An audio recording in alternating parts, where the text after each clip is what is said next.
You're watching Umami.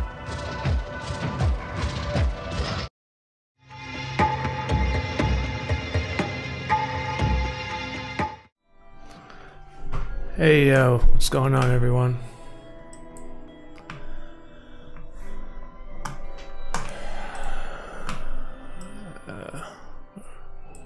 Screwing up already.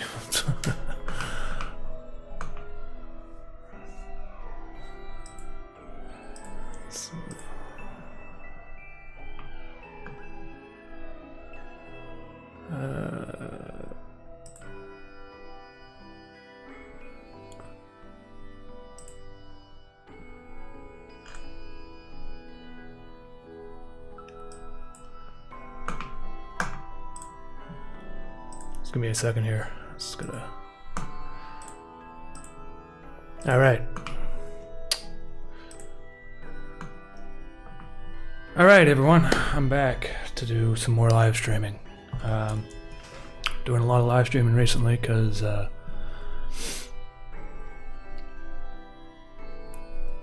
this last episode of Interface has been taking me forever, and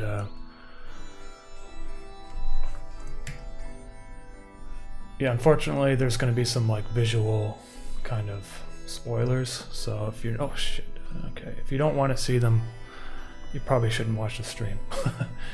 But I know that a lot of you guys and girls just want to say hello to me, so that's what I'm going to be doing today, because it's kind of lonely sitting in here just animating all day, so I want to talk to some people. Hey, Bill Nye the Bounty Guy, what's up, man?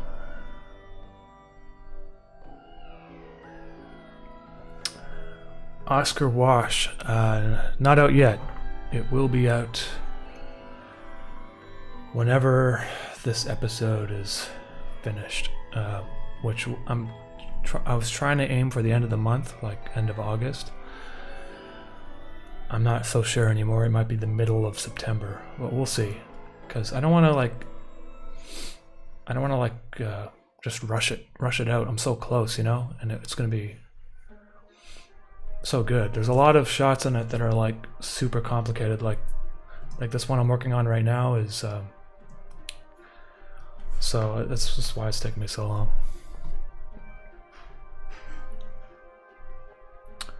Juice World, hey. Ethan Hall, is Carolina here today? She is here. She's just in the other room. I think maybe she'll join us later. Hi Boo, thank you. Jokabus, hey, thank you too.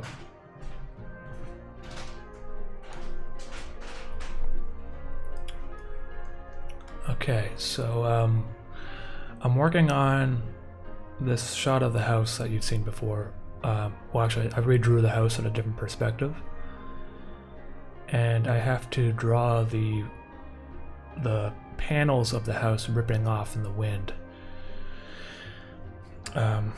So it gets kind of complicated the more layers I add.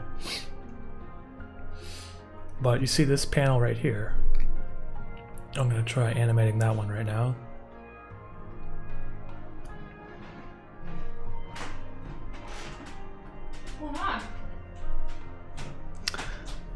Caroline is saying hello. Hello. Are you streaming? Yeah. Oh, okay. You can join me if you want. Nah. Okay. She's got better things to do than sit there. Carolina's got better things to do today, apparently. Yeah, so anyway, I'm gonna draw the panel being removed, probably on this layer, I think.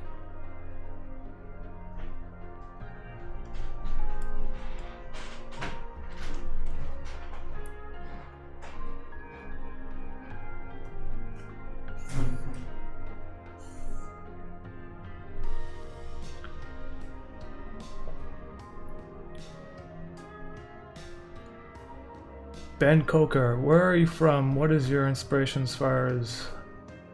And... why does hot chocolate taste so good when it's not even cold outside? Okay, well, I'm from, where are you from? Okay, I'll answer the first part there. I'm from, well, right now I'm living in Montreal, and I've lived here for about 8 years, actually. It's kind of a long time for me to think about, because it's kind of weird. I'm not from Montreal. Like, I moved here from Nova Scotia about 8 years ago. And the reason why I moved was because I was applying to jobs in Nova Scotia back then, and people would try to get me to work for free. Like, there's a film industry over there, and I guess if you like go through the the union stuff, you could work your way up. I could have taken that sort of route if I really wanted to, but I never decided to apply for it. It just didn't seem like something I wanted to do. I just know, like, I can't wake up early and stuff. It's a film union jobs are like, you wake up at like 4 in the morning and then you work for like 16-hour days. So that wasn't really for me. So my first job was to edit videos in Montreal. I got a job offer, and I moved here.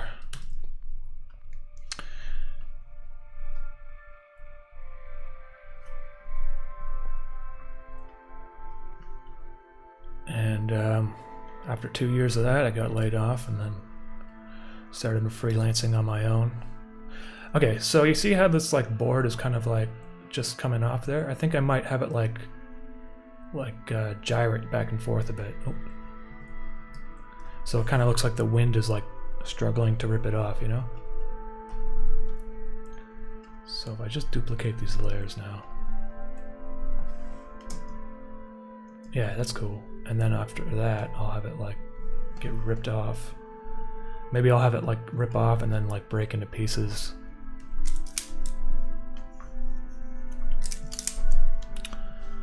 Octane Weasel, hey, thank you for that. That's kind of you. Thank you very much. Appreciate that.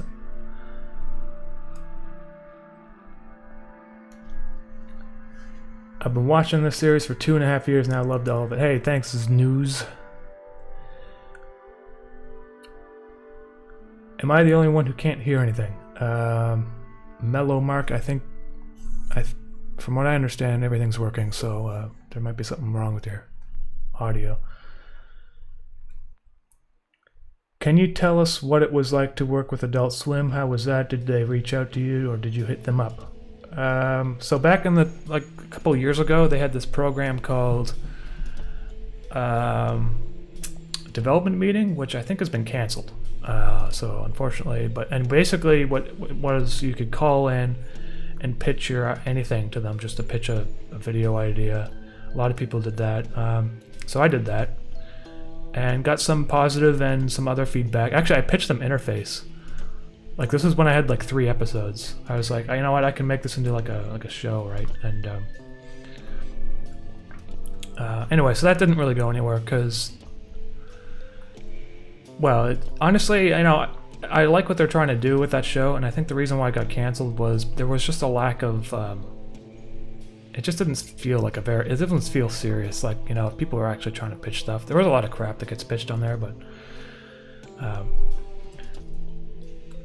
that wasn't how they found me, though, to do like those little animations. Actually, someone, well, I don't know, I shouldn't probably say his name, but some guy that works at Adult Swim that's like a producer there emailed me out of the blue because I think he saw my animations on Reddit or something, probably. They were getting posted around that time. There was a subreddit called Interdimensional Cable and I don't know, like YouTube Haiku, and I was kind of getting some videos showing up there, and I think he kind of like browses the web for like weird animations because they have that Adult Swim Smalls program, which is like they just commission little bizarre animations just to have stuff that goes in between like their regular programming and for their website and stuff. And basically he just said, well, first, I mean, try to work out a price, because honestly, like, animation's expensive, and to do commissions and stuff. And I agreed to do a couple of them for 1 minute long, and some back and forth. You just kind of like pitch some ideas, and they were pretty, like, for the Adult Swim Smalls, they were pretty like open to pretty much anything. Like, they weren't like you have to make, this certain type of animation. Like, if you've seen some of the Adult Swim Smalls, they're like really weird. So it's not like there's a lot of creative control. I mean, creative freedom, I should say.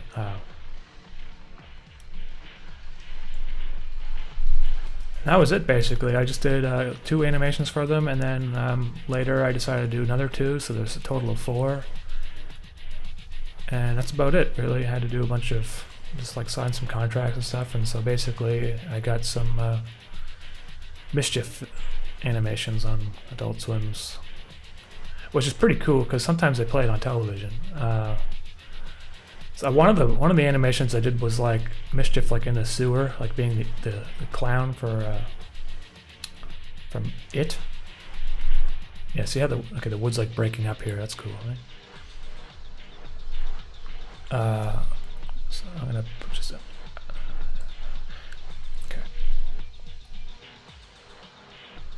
And he basically says at the end, like, we can't have another epidemic. And he said this like in 2019, like right before the coronavirus. So they aired that one on television, I think, a few times around then, because it was like relevant. And I think there was like a Christmas one. I think it went around Christmas time. So that's kind of cool.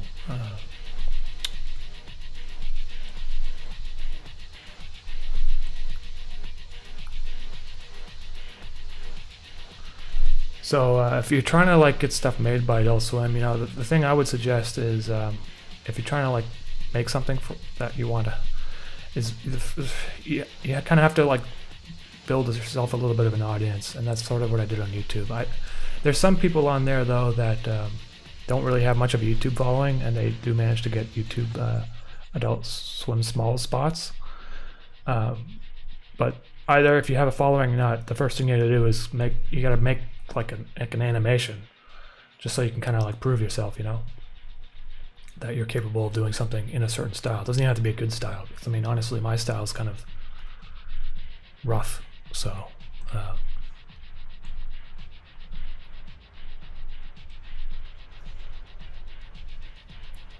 GG, thank you so much.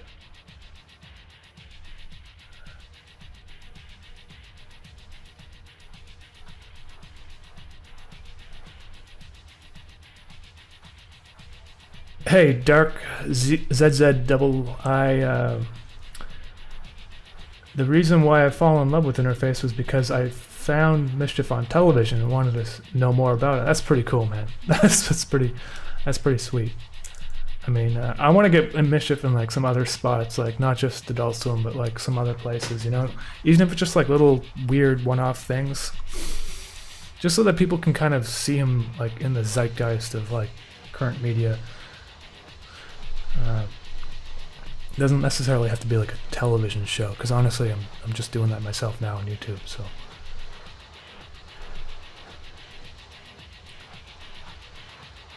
I like your animation work and your I don't know many people from India who saw Interface. Hopefully your work is more well known in my area. Hey, that's cool, man. Thank you. I might have to go back to India this year. More next year. If I can travel. So my grandfather lives over there now. Benny Hanna. Let me just go down to Benny here. He did a super chat. Thank you, Benny. Love the series. I remember seeing somewhere that you were a fan of Pilot Red Sun and was wondering if you'd name drop some of the other online creators you dig.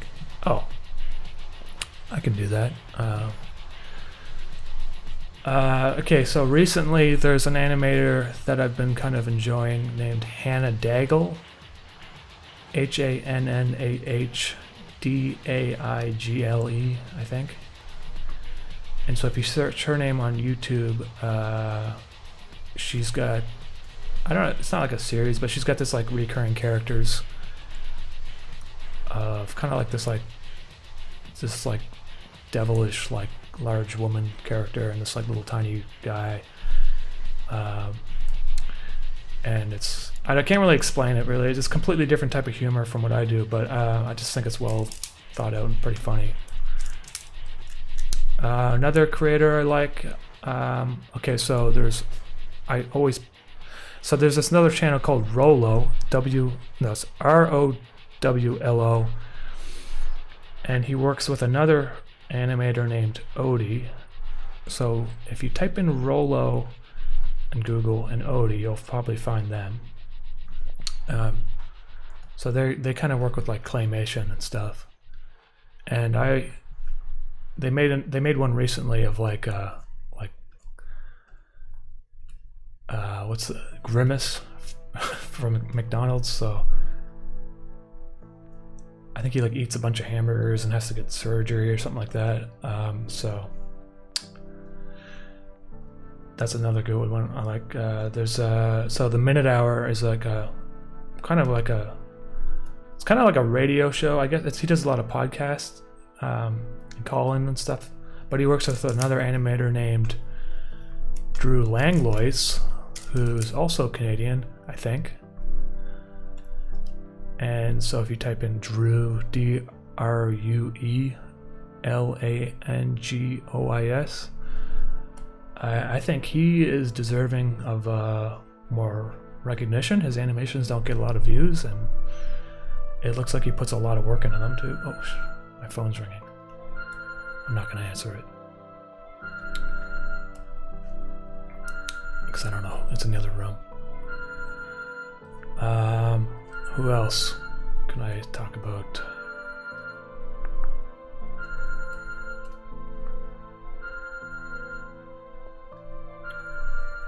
Damn, all I can think about is my phone ringing right now. Okay, it stopped. Oops, I drew that in the wrong layer. Who else? I mean, there's a lot more animators I follow too. Let me just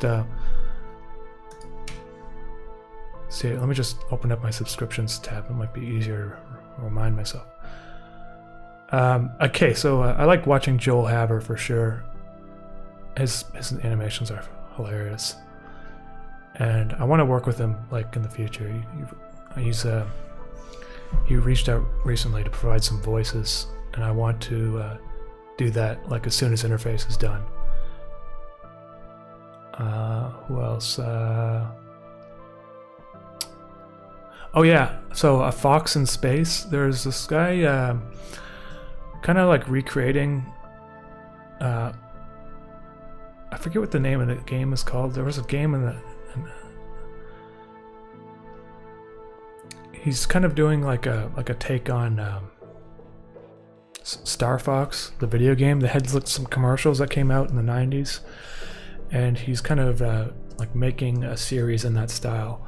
And this guy is like an incredible animator. Like he'll like do like a voice. Like he'll just like have the character like turn his head, and you can see like all the teeth and the correct perspective.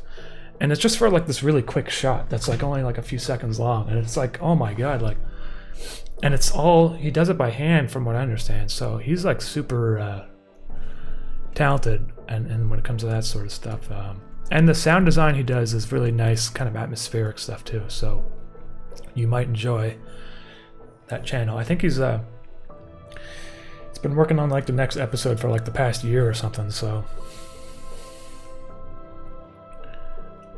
okay, let me go back to the chat here. Oh yeah, and of course there's a few other channels out there. Ethereal Snake, who's done the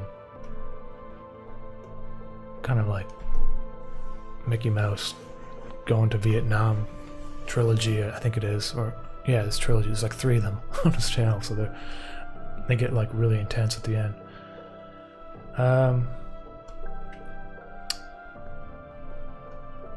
How did the creative process of Interface start? Can you give us an idea of what it was like getting started on the first episode? How planned out has it been?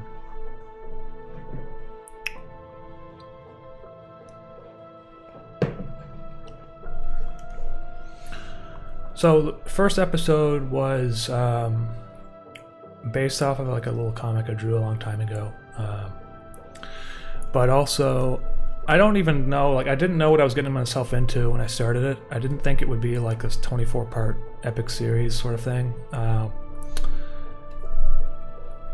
It just kind of happened because I was just like, let's just say back in 2016, 2017, I would be spending way too much wasted time doing nothing, basically. I used to shoot like documentaries and that sort of thing, and it got to a point where it was getting harder to find topics that we could cover within the area of Montreal. We used to film a lot of documentaries. And my friend came over to visit one day and said, you should just animate some stuff. And he showed me Pilot Red Sun's channel, and he showed me a few others, I think. And just do it for fun, basically. And so I started with those McDonald's videos, which were they were kind of popular from the beginning. Like I posted some places and they caught on.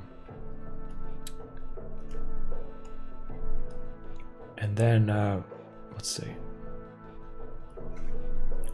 And so the first episode of Interface, I remember just drawing this guy looking into the reflection of the glass of the storefront and having the pink noodle guy show up. And none of like what was going to happen throughout the rest of the series was planned at that point. It was just me messing around basically in Photoshop.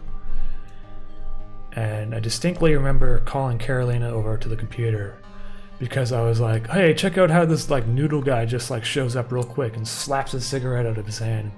And I couldn't stop laughing. I was like, that's it. That's basically the level of forethought I put into that episode. And as I made each following episode afterwards, it started to get more complex. It was very spontaneous creative process is what I'm trying to say. It wasn't I don't know what I was really doing back then, you know. I still kind of like that, honestly. Even when I came to this last episode, I'm like, what the hell am I gonna do? Like, what is... But it kind of comes to me instinctively after at some time. I just need to work it out in my head.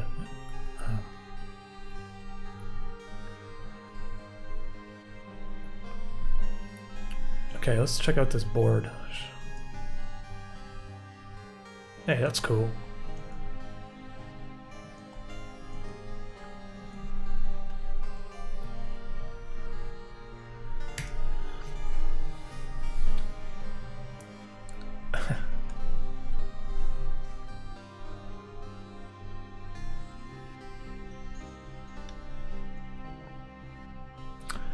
Gustavo Santella, where can I listen to the full soundtrack?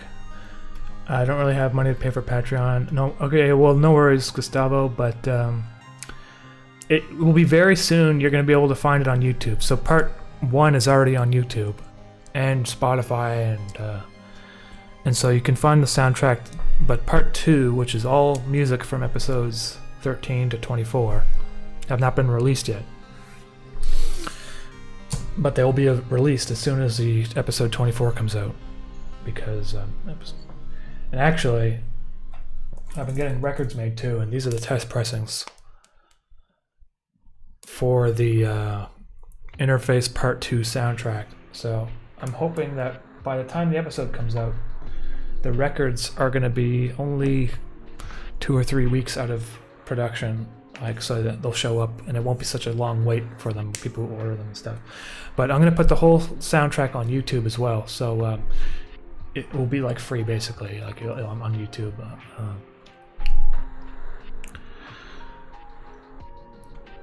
And music, you know, like YouTube Music, you should also show up on YouTube Music, all the individual tracks, but once the episode's out, that's the thing. I've been waiting because I don't want to like release the soundtrack before the finale. It'd be kind of weird.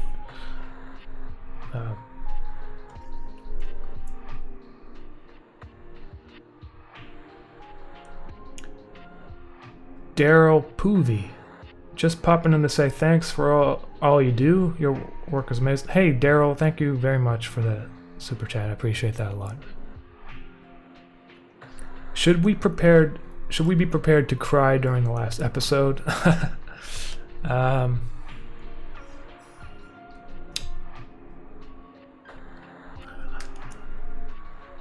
I don't know. There might be, you know, I don't think this episode is going to be super emotional. There might be actually a few shots that might trigger it for some people, but there's only, it's like really episode 23 I think was kind of the emotional one, because Henrik saw his daughter for the first time in like 50 years, whatever it was, and he realizes that she's not quite real. I need to draw another board getting ripped off, so probably around this point.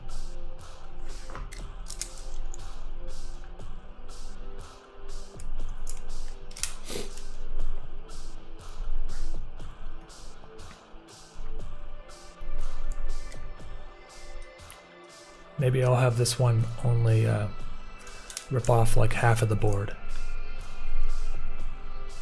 Like it just tears in half, kind of splinters.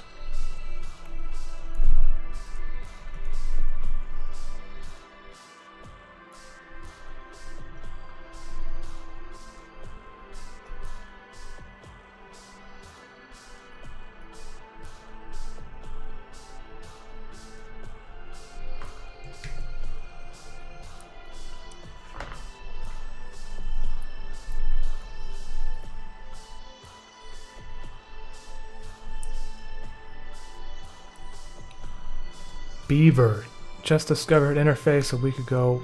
Wow. Hey Beaver, thank you very much. I appreciate that, man. And thank you.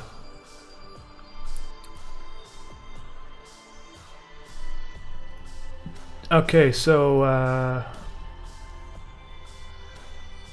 what does the future of Umami look like? Can you tell us? Well, what I want to do after interface is done is do some kind of like shorter videos, kind of in the style of the ones I made for Adult Swim, which are like a minute long, but they're just comedic.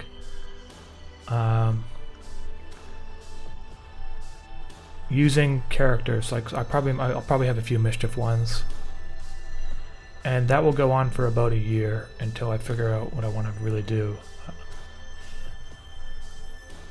Because it's like to commit to making another full series so soon after finishing one is kind of like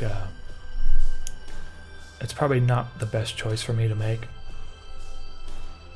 I'm gonna have this kind of gyrate a bit too, I think.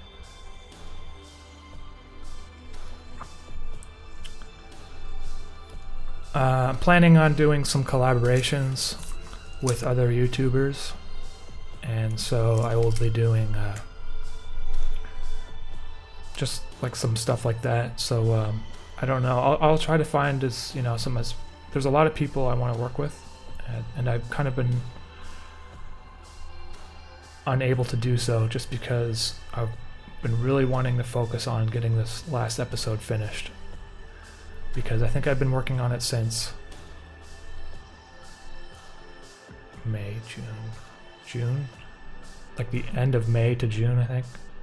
April, May, June, July, August. I think like 4 months almost. This is like the longest I've ever spent on an episode.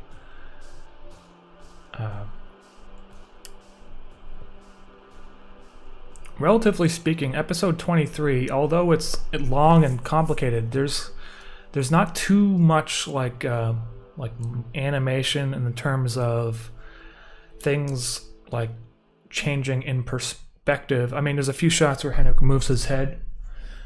But this one has like, well, for instance, just the one I'm working on now, you can see there's a lot of stuff happening in this one particular element of the total shot, which I don't think I'm going to show the rest of it on stream because I don't want to like totally ruin the shot.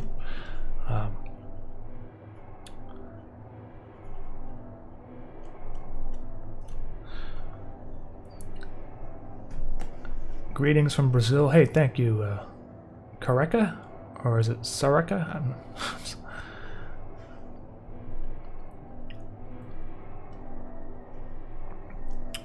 Solo A. I'm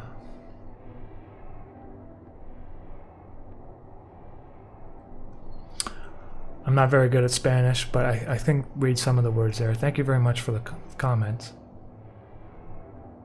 Actually, I'm not good at all at Spanish. I don't speak Spanish, but or Portuguese. I'm not quite sure what the language is, but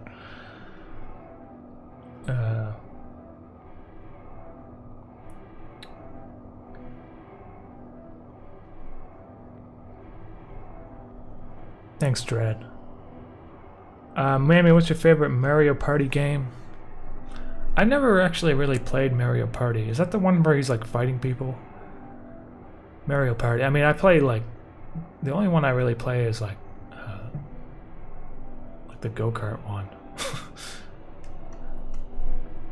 It's not, I don't think that's Mario Party.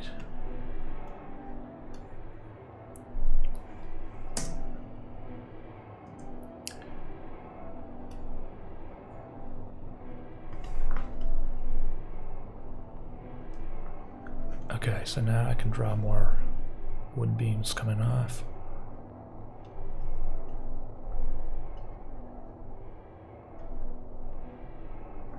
Actually, I have to get rid of this line here.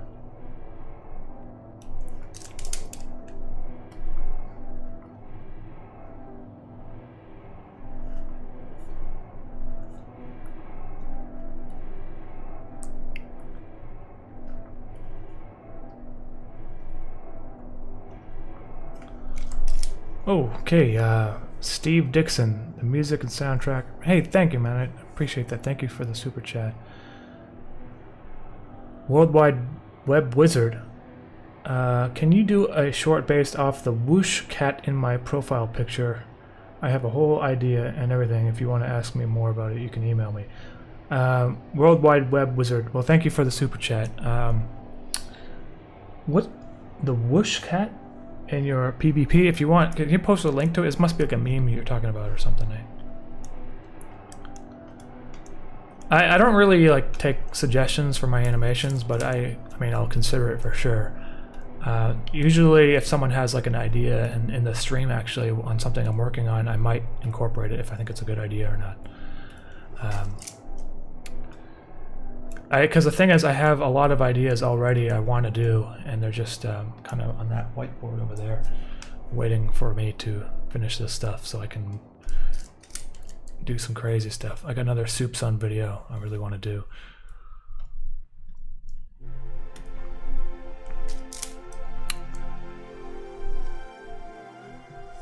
Arctic, hey, thanks for the comment there.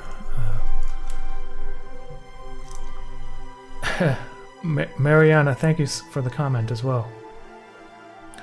Gustavo, does your merch shop ship to other countries besides US? Gustavo, both of them. So I got a Teespring one and I have umämimerch.com. Both of them ship internationally. However, the umämimerch.com one might have cheaper shipping if you live in South America or Asia, for instance, because the company that I use that fulfills the merch has a plant in Mexico, and I don't think Teespring does. Teespring has one in the UK and Central America, like Central United States. I mean. So the shipping might be cheaper if you order something off umämimerch.com, but not everything is available on there because Teespring has a lot of custom stuff that I don't have on my other merch store, unfortunately.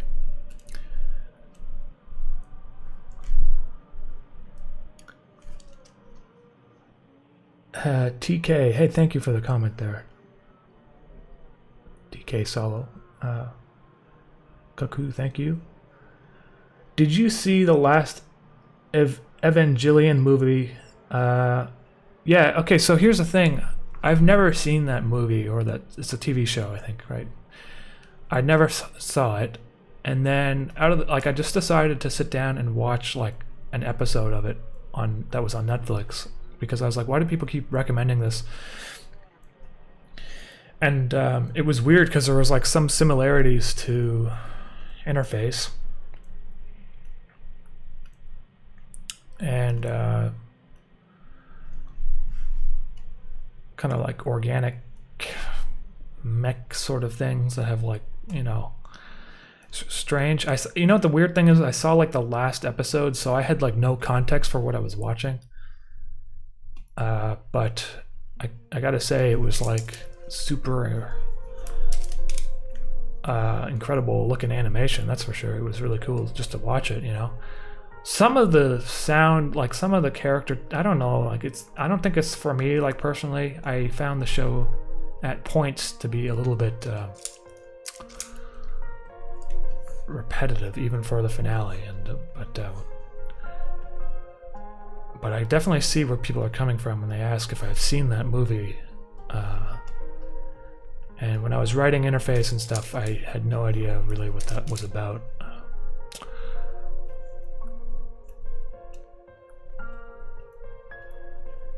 Okay, let's see how this wood looks now. It flies off. It's a little bit too long in the shot. Cut it off here.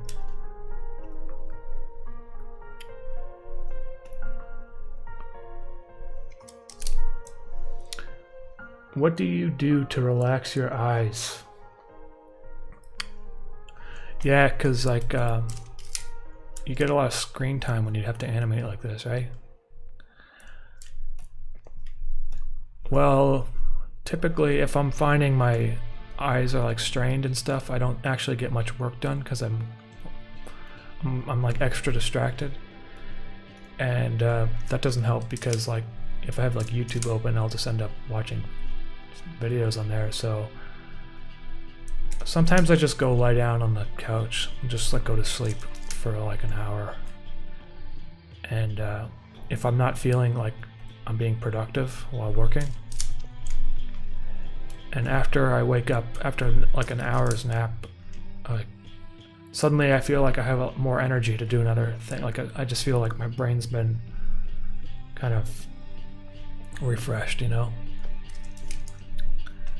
There's like you know, just the thing is like watching videos on YouTube and stuff, like if you're trying to do something creative and as a distraction, it can actually, I find that it can be draining for you. Like creatively, it can drain like your resources that you use in your brain for creating something.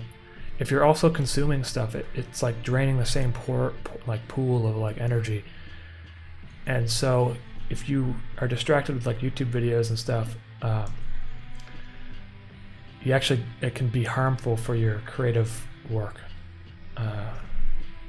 So I've been trying to be more mindful of how I spend my time, but of course, you know, like anything, you succumb to, you know, wasting a bit of it. And I mean, I feel like that's healthy too, because you can't be just working all the time 100%, just sit down and work and don't actually take any break and do, because your brain will just melt, you know. But for me, I find if I put music on and I close the browser and I close everything else and I just have Photoshop and like Premiere and stuff open, I can focus and I can get a lot of stuff done in a day.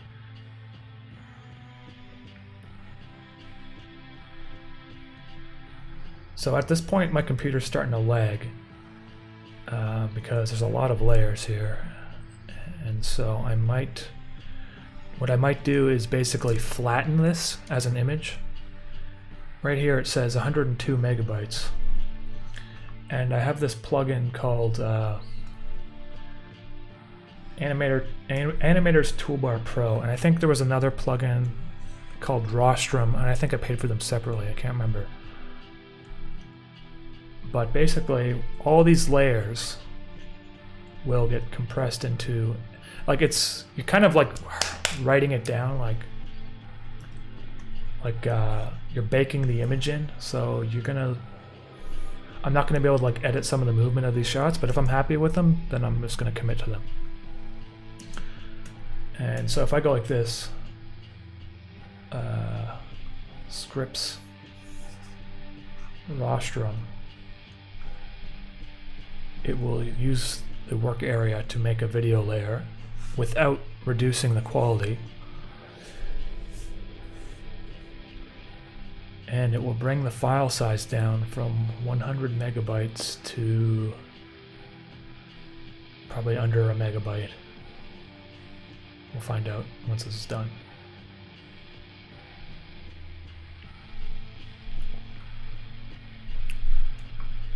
So I can delete all this stuff now because I committed to this baked in image.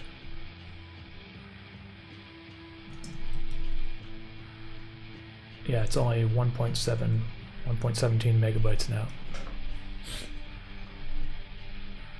So that's, if you're animating in Photoshop, it's a pretty useful plugin. And now if I want to remove another board from the house, like I might want to remove this one right here, I'll just cut the video in half, and using the matte tool, I can just color out this section of the video.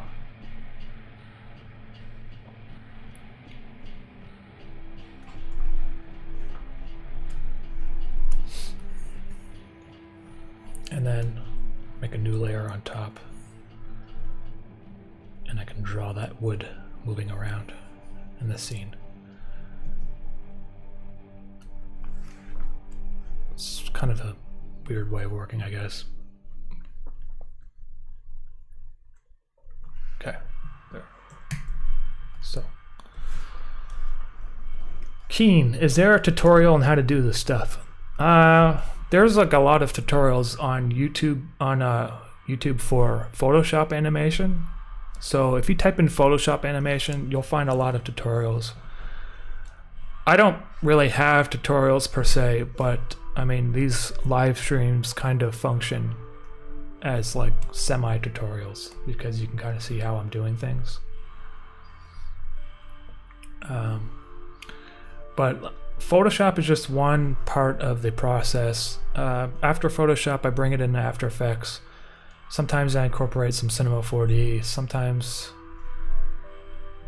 so there's a lot to it, and I can't really go through the whole process because I just, I don't really do tutorials. I'm not good at explaining things.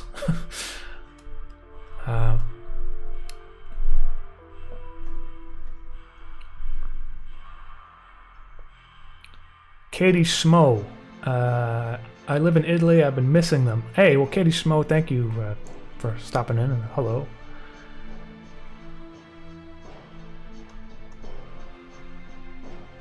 I'm planning on doing a, well, let's see here.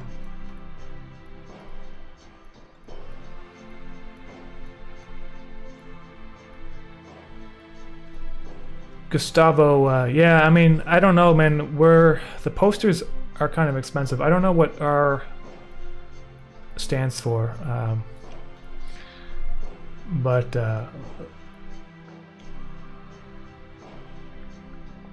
if you compare the prices between Teespring and the Umami merch store, and whichever one is cheaper, if you find that it's expensive, maybe I will put in a coupon in the live stream here if you want to get one, because I usually do that. Just figure out which one you want, which,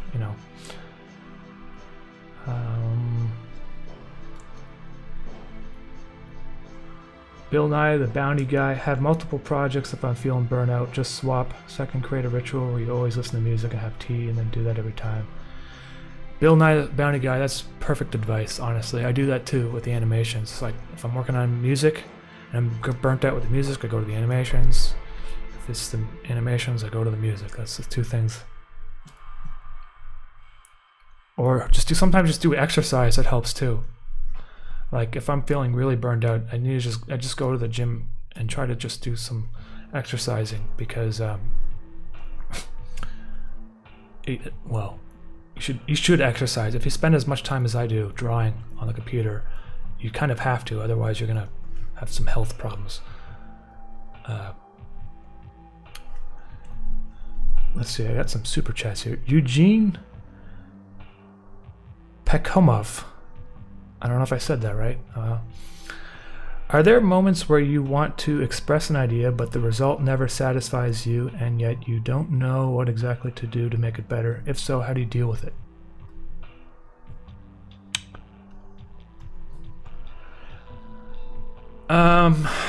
Yeah, so that would happen to me a lot, actually, kind of earlier in the series when I had less animation experience, and I wanted to do some crazy shot that I had in my mind, and basically I just didn't have the technical abilities to do it, and so I would try to do it and it would look like crap. So my advice for that, though, is if you technically are having a hard time with something, you have to kind of work within your creative limitations. And so if it's not working, you have to find something else that will express what you're trying to say using less resources.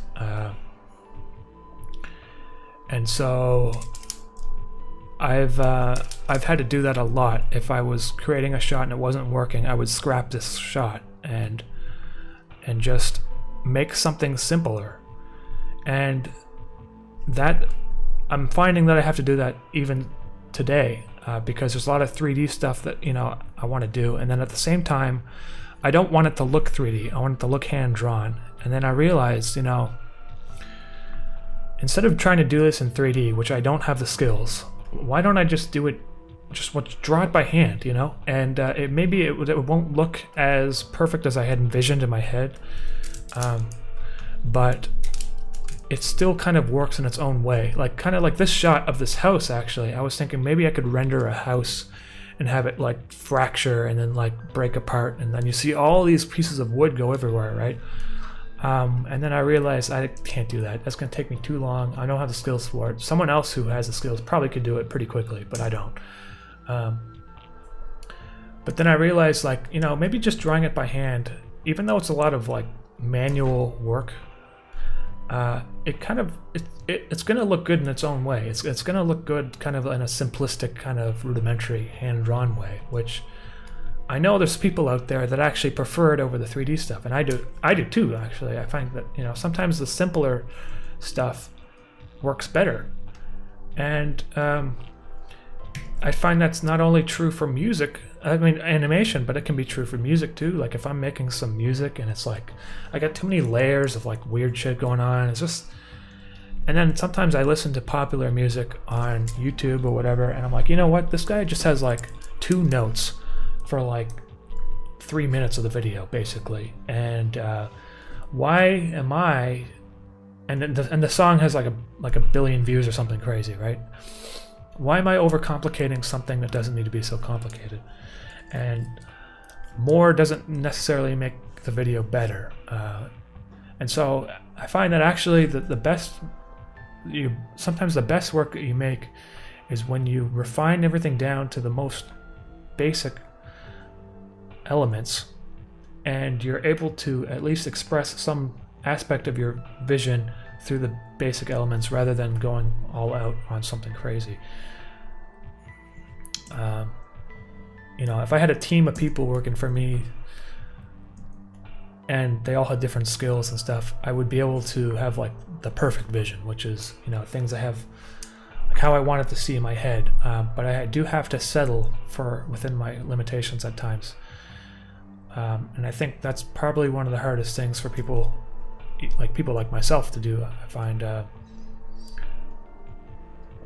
is knowing how to accept those limitations so that you can move on and create something. Because if you don't accept that you have limitations, you won't ever get anything done, really.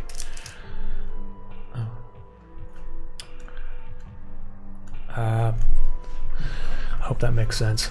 I'm Quantum. Thank you for the super chat, Eugene, by the way. And I'm Quantum, thank you as well. On the long journey from illustration to animation, but it will be worth it. Gotta learn to crawl first. Oh, okay, let me see here. get a link.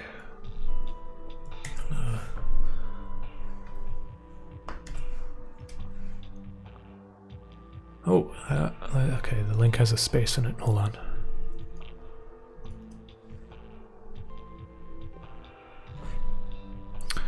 Let me see. If you don't mind me putting it on the stream just so people can see. So I see you got some sort of illustration here, and it looks like whatever it is that you're working on creatively, I'm really hoping that you got the right attitude. You gotta learn how to crawl first. And so whatever it is that you're making, like when I first started animating, like drawing Ronald McDonald's face, it looked like really bad, really. And persistence and keep making stuff, and you will get there. Oh shit! What did I just do? I got lost something. Let me show you some drawings that I made from the very first time I started animating.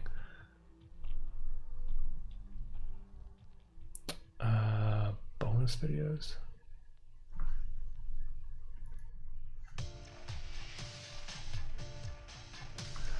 These files were created in September of 2017. Okay, so look at like Ronald McDonald's face in this shot. Here's a shot that I didn't use. This was a shot that I drew, and I was like, this is not good.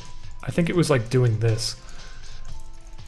Because, oh, what's his face talking? What does that mean? Let's see if I open it up. I don't even like, what is that? So like, don't be discouraged. Basically, if you're starting animation and it seems very daunting, just keep it simple and start small, and then once you have something finished that's small, you can move on to the next thing. If you keep it up and if you have the persistence, you'll eventually be able to start honing your craft.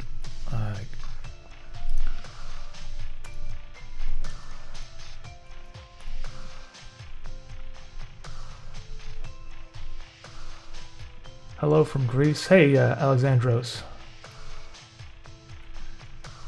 Solo A. Hey, thank you for that.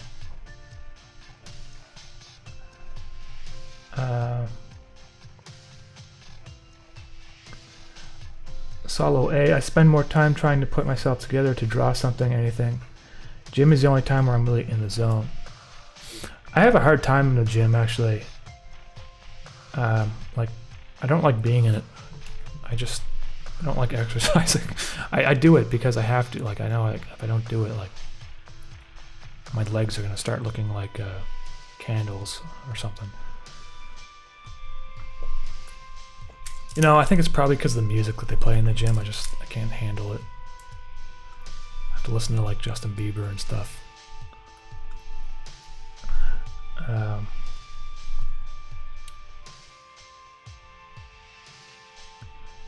Lucky Naya. Hey, thank you, Lucky Naya. What do you think if we collect some cash for remaking interface from start? Of course, after you take some time to relax from it, interface remastered. Well, I don't know, like, if like it would be like a never-ending job of me trying to fix stuff, and at a certain point you have to move on from what you're doing.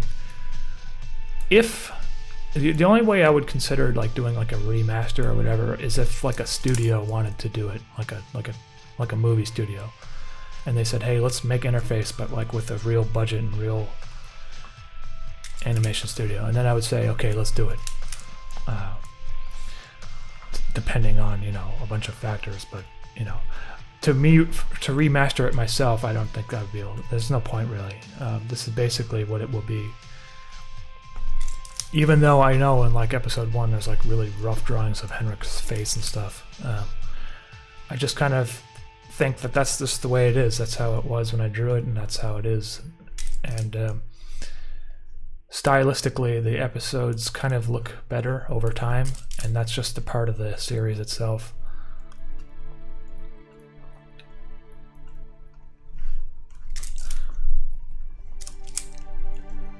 Jake Bowden, what's up, dude? Just got my Zuck shirt and I'm very pleased. Hey, Jake, thank you for that.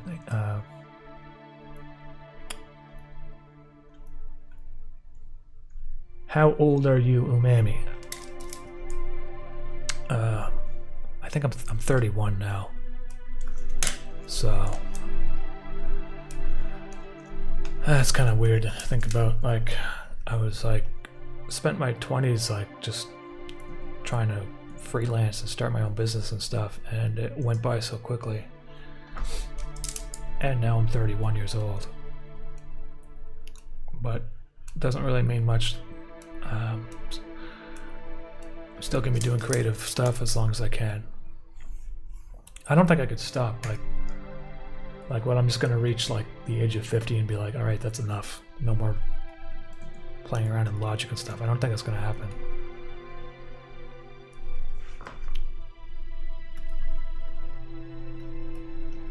So over time, my creative like interest kind of changed, and I think that might happen to some people.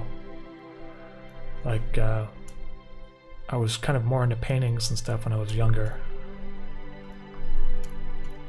I haven't really done a painting in a long time, except for the album art for Interface Part 2, which Carolina did most of, but I did the back side of it. This one should be a little bit higher.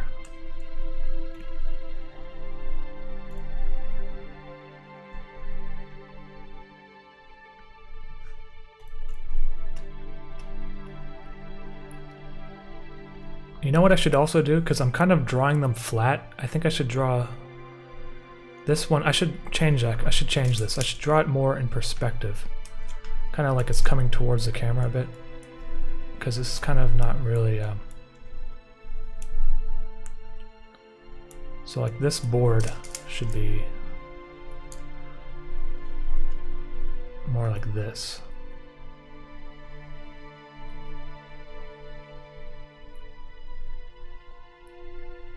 And actually I might put some of it in shadow here.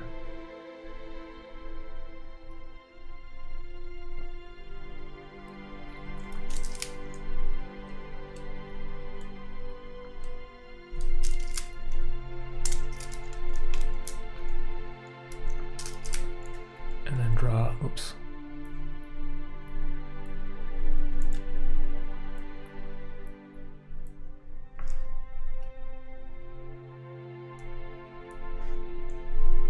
So this should have a little bit more of an edge here too.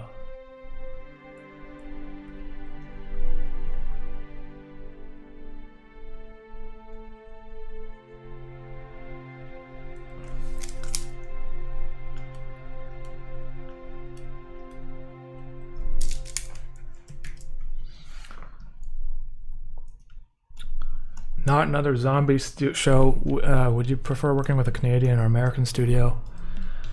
There's a lot of animation studios in Montreal, so I mean, I don't really have a preference. It would be basically whichever one can do the vision that, that I had in mind. There's a lot of I don't want to like shit on Canadian animation, but there's a lot of animation studios in Canada that produce like that really cheap looking kind of like Family Guy-esque rip-off kind of style, and I'm not a fan of that. So I don't know, it would be whatever studio can do the best looking job. Okay, so the board comes out like that, and at this point maybe it's foreshortened even more.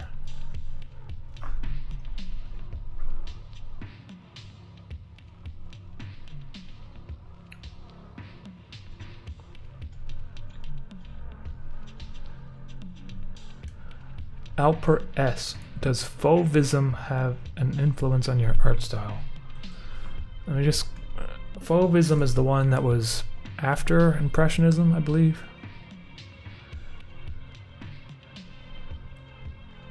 You know, not really, honestly. I would have, you know, there's some fauvism that is kind of alright. Like I saw like an art gallery show in Montreal on fauvism not that long ago, actually. I think it was the last time I went there. Personally, I don't really like fauvism as an art style because I find that the use of color is too much to a point where it flattens the image.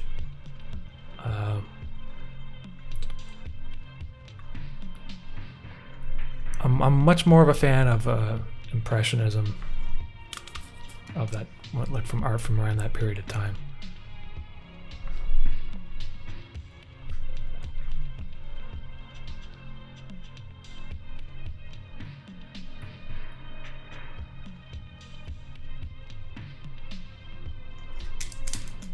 Okay, now see the wood actually looks like it's coming out a bit, you know, which gives it more dimension than just me drawing a flat line. But maybe I'll move it back here a bit. And then this one.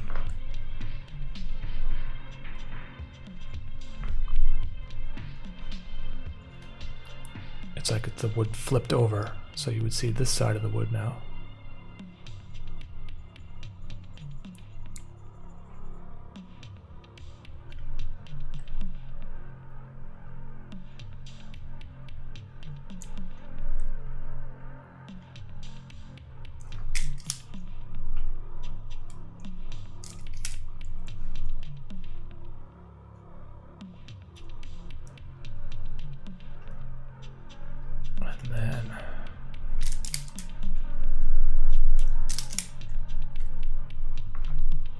And then just look at just an edge of the wood basically at this point. Doesn't really have to be much of anything.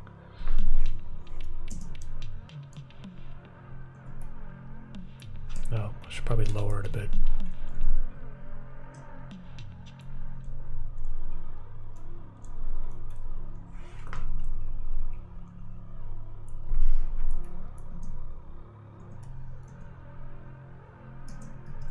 Okay, so that's just one piece of wood there. Hey, Zoom Lens Show, thanks, man. Is the next episode the finale? Yes, it is. So, that's why it's taking me so long. It's gonna be long. It's a big, long episode with a lot of crazy visuals, so even more so than 23, I think. Hey, I'm a big fan. I'm a big fan from Russia. Thank you for your work. I wanted to donate, but according to YouTube, I cannot do it in my region. No worries, man. But thank you very much for the comment there.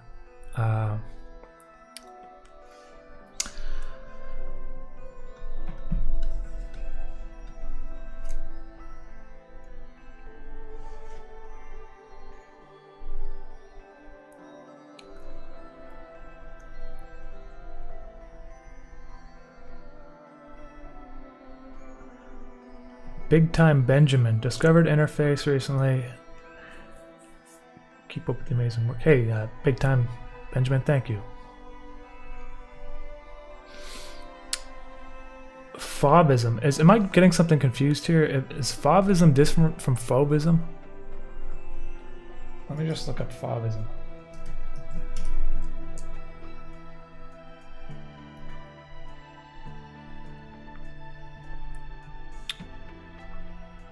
I don't know if I would consider it fauvism. Maybe it is. The color's kind of doesn't really matter too much. I don't get too much like wrapped up in like art labels. You know, I find that's kind of annoying when it comes to music. Like there's all these like different styles of music. Like for techno, there's like techno and there's like house and breakbeat and dubstep and bro step and all this. I'm just like, what the hell? And sometimes I I just don't understand why it's broken down in so specific categories. Like, I feel like even if you're really into one of those categories, you would kind of want to listen to something just slightly outside of it, so the music doesn't all sound the exact same. I guess that's kind of the same thing for everything. Like, jazz music's got like Motown and all this sort of different sub-genres of...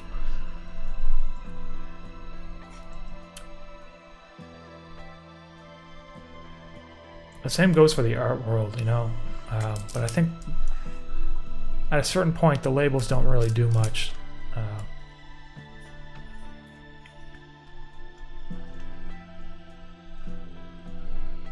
Other than helping describe it somewhat, like... Oh, shit. To undo what I just did there. Okay. Okay. So, save this again. I'm gonna bake that in again because all this stuff is starting to lag. Script.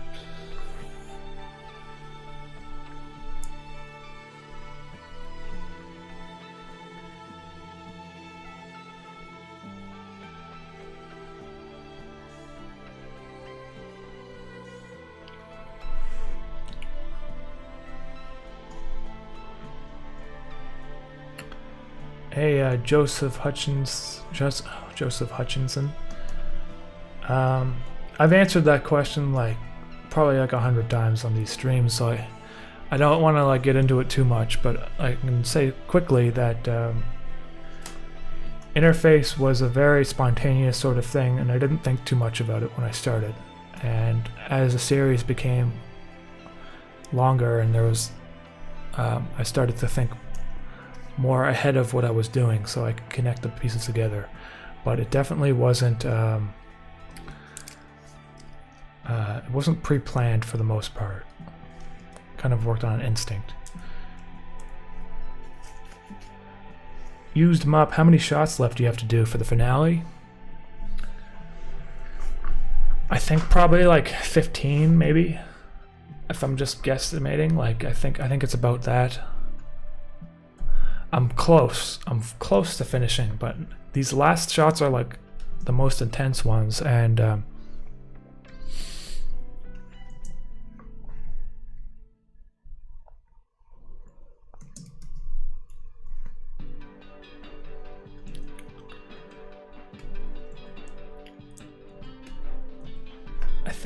think about 15 shots probably, or roughly around there. So if you think about it, if I try to get one shot done a day, which is optimistic, I don't get one shot done a day usually at this point. That means I should be done by the 30th. So I don't think I'm going to be done by the 30th though. That's what I'm saying, it might be September. But it will be very soon.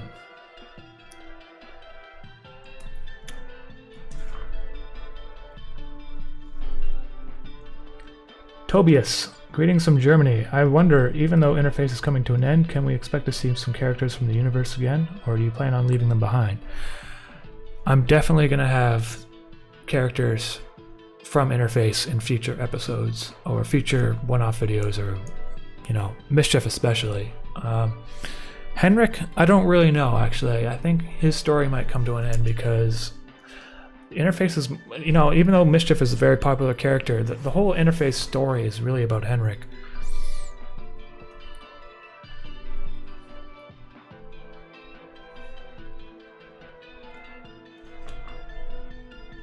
Usually, a band pioneers a new kind of sound that employs something new, and then a few other bands mesh with that, and you get a new subgenre. Yeah.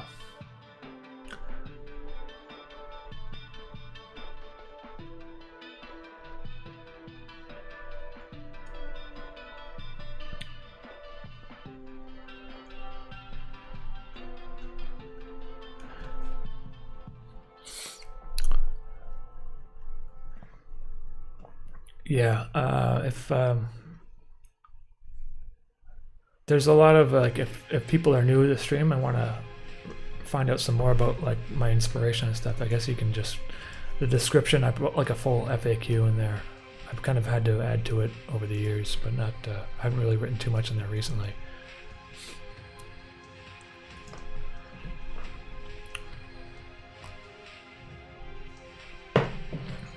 We're just coming off a heat wave in Montreal. Like last week was just brutal.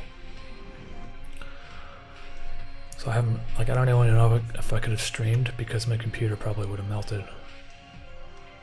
Because usually the fan starts going. Okay, so I got these pieces of wood on the side coming off, but maybe I need to have some like support beams behind the house because it just kind of looks like there's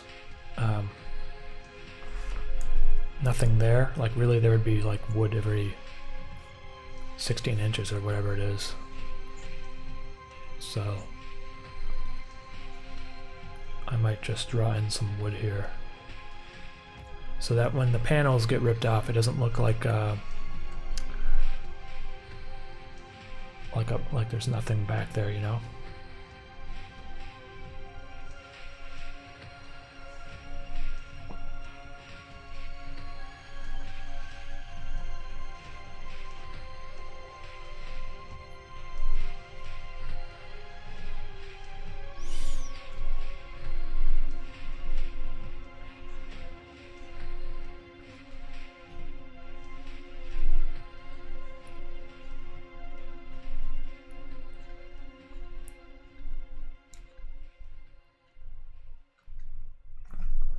So now,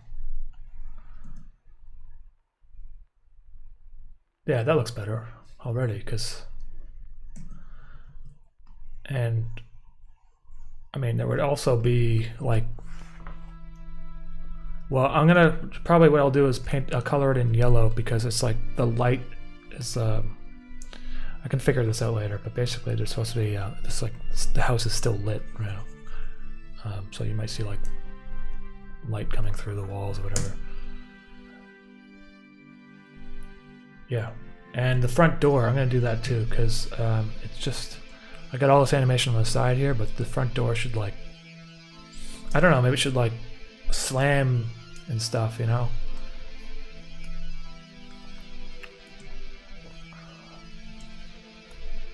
Right here, maybe I'll start having it. So I have to erase. Oh no, that's not the right way to do it. I have to make a matte.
Have you seen the works of Drew Langlois? I think he's from Winnipeg and was on the Minute Hour at some point. Do you have any favorite Canadian animators and creators right now? So yeah, I actually spoke about him earlier on the stream today, because he was like, I was talking about like other YouTubers that I follow and stuff. So him for sure, definitely. I didn't know he's from Winnipeg. That's not too far from here. And I think Rolo and Odie, I'm not sure. I think there's like a two-person team. I think Odie might be Canadian. I can't remember. I don't remember. So those are the two YouTubers I recommend. I think I don't think Rolo's Canadian though. He's from UK, I believe. It's a small channel, so I suggest you guys go and subscribe to him because he's like, well, actually both Drew Langlois and Rolo. They're on my, well, I don't know about Drew Langlois, but Rolo is on my, if you go to my YouTube page, you find like, you know, like the channels that I follow, whatever, or influences, I guess it's called.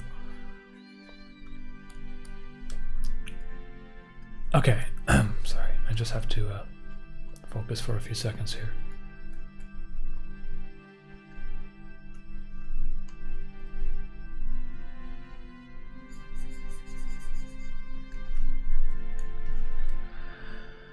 Okay, so there's my door on a separate layer now. I can kind of have it slam and stuff. I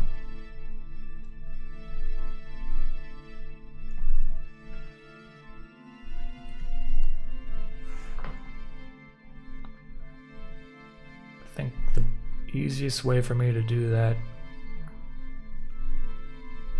is to break this up into different layer, different cells, I guess.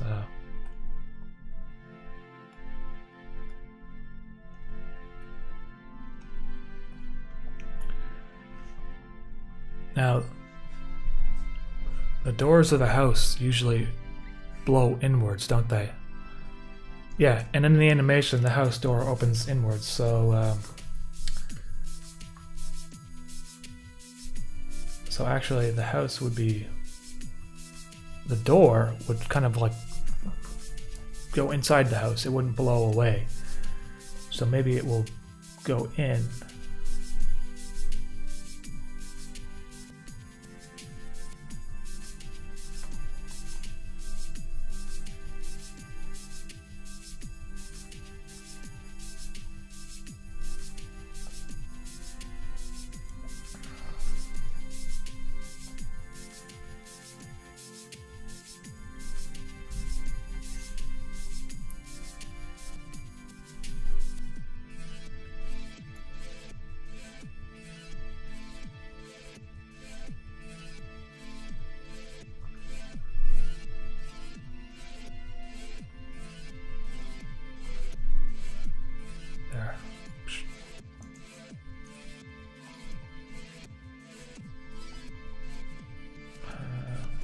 I'm not sure how this is going to look. We'll see how it looks.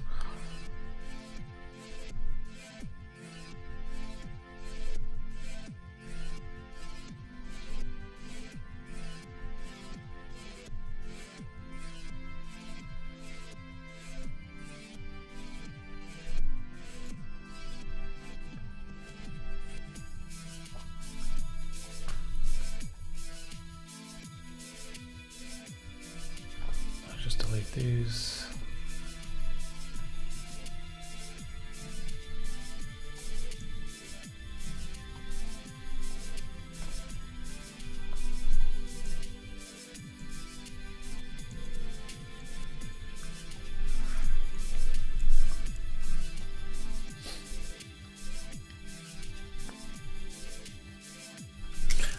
Okay, so if the door were to blow into it, like, and the house is full of light, that means the light would be reflecting on the door at this point. So I think maybe that's why it's kind of throwing me off. A few things I have to do is add the light to the back of the door.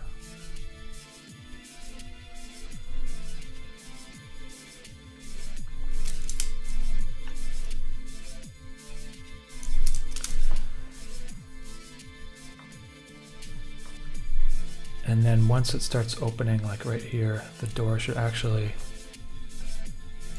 start acquiring some of the light. And so, especially on the doorknob, because it's like shiny. So maybe put like a highlight there. And even maybe like have it like a hint of the doorknob just right in this shot, maybe.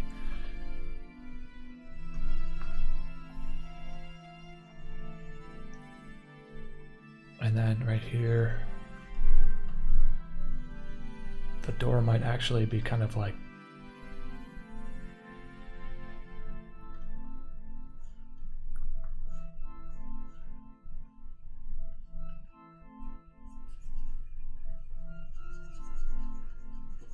If this doesn't work, I'll just delete it. We'll see how it works. I'm not sure. Yeah, it's looking okay, I think.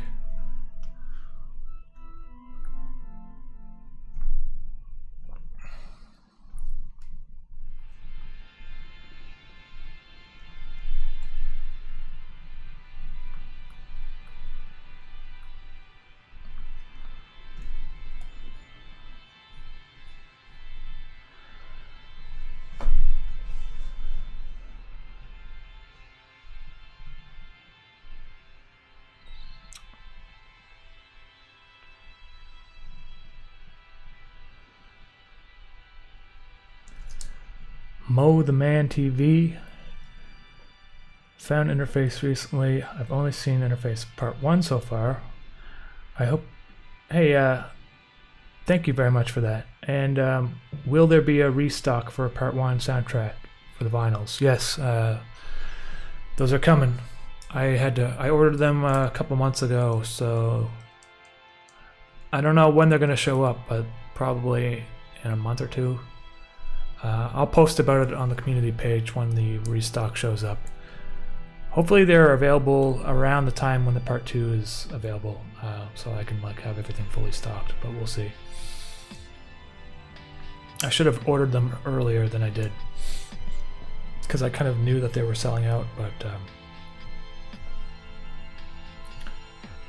I think I kind of like forgot to, because I was moving to a different apartment and stuff.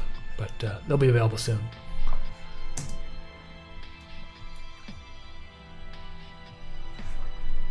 Yeah, so this might be okay. And I think the reason why, what I can do is, yeah, let's see. Psh. Like the wind just busted the door open, right? Psh. But maybe I should have some wood splintering off the front of the house to make it look like it was busted open, like the wind was very powerful.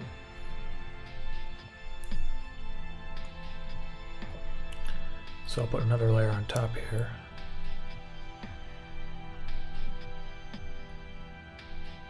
And like maybe like right here,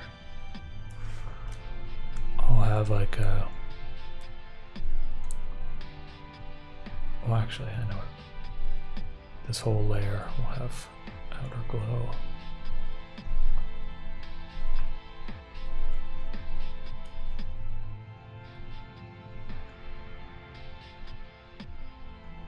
Like maybe right here or something. Like some. Let's just see how it looks.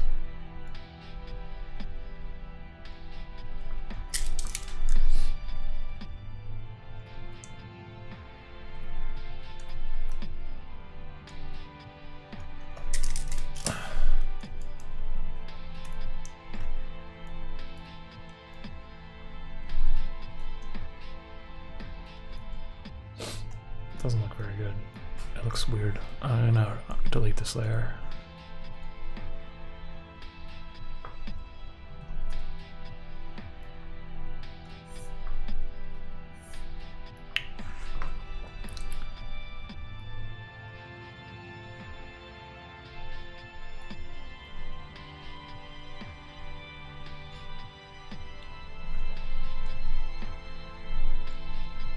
Maybe what I'll do instead is I'll have it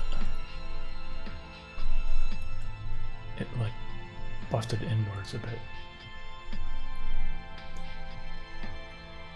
Maybe like around where the doorknob would have been, like a deadbolt.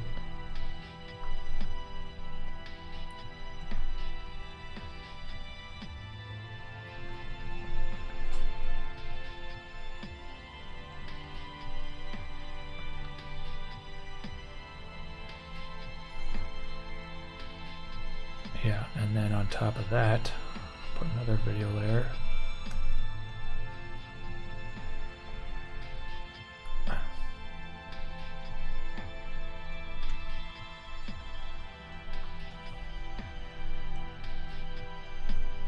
And this is where I'll draw the splinters, whatever, coming out of the wood.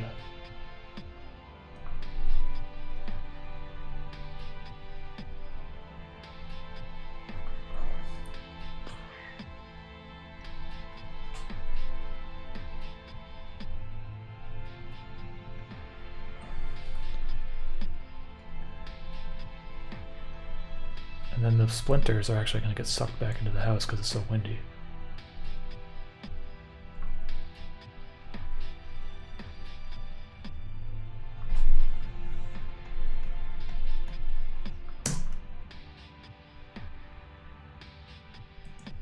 That sort of works, I think.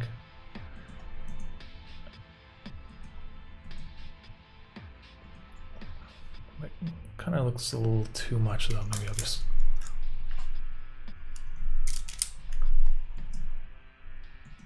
I don't think they need to like blow back into the house. I think that's the problem. They just... It looks kind of weird.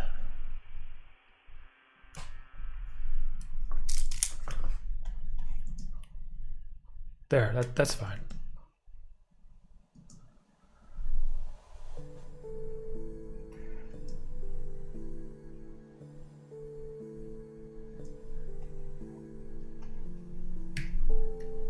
So if I bring this back into After Effects, I also have the glass of the windows breaking in After Effects, so maybe the glass shatters around the same time as the door slams. Like it hits the wall and it like offsets the building a bit. And yeah, it's starting to look cool.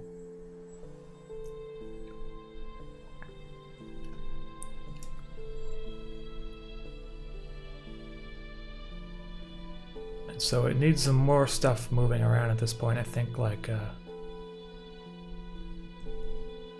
maybe like one of these shutters starts going crazy. So same thing, I'm gonna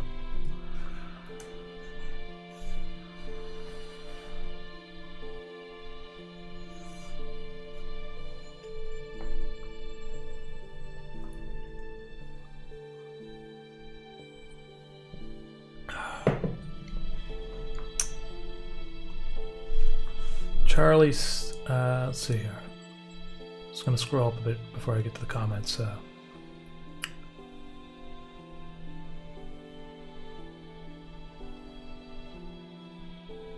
Lance Roller, thanks for the comments there, man.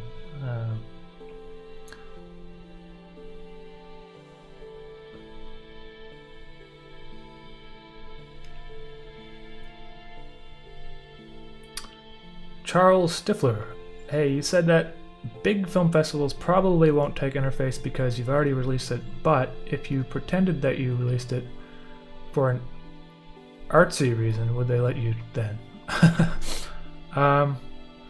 I don't know. I mean, I have no idea. Like, I don't know how these festivals really work. I do know that, like, a lot of film festivals these days, it's kind of like if you don't know someone who works there, you're probably not going to get in. A lot of film festivals already know what, like, most of their selections are going to be before they even open their call for entries.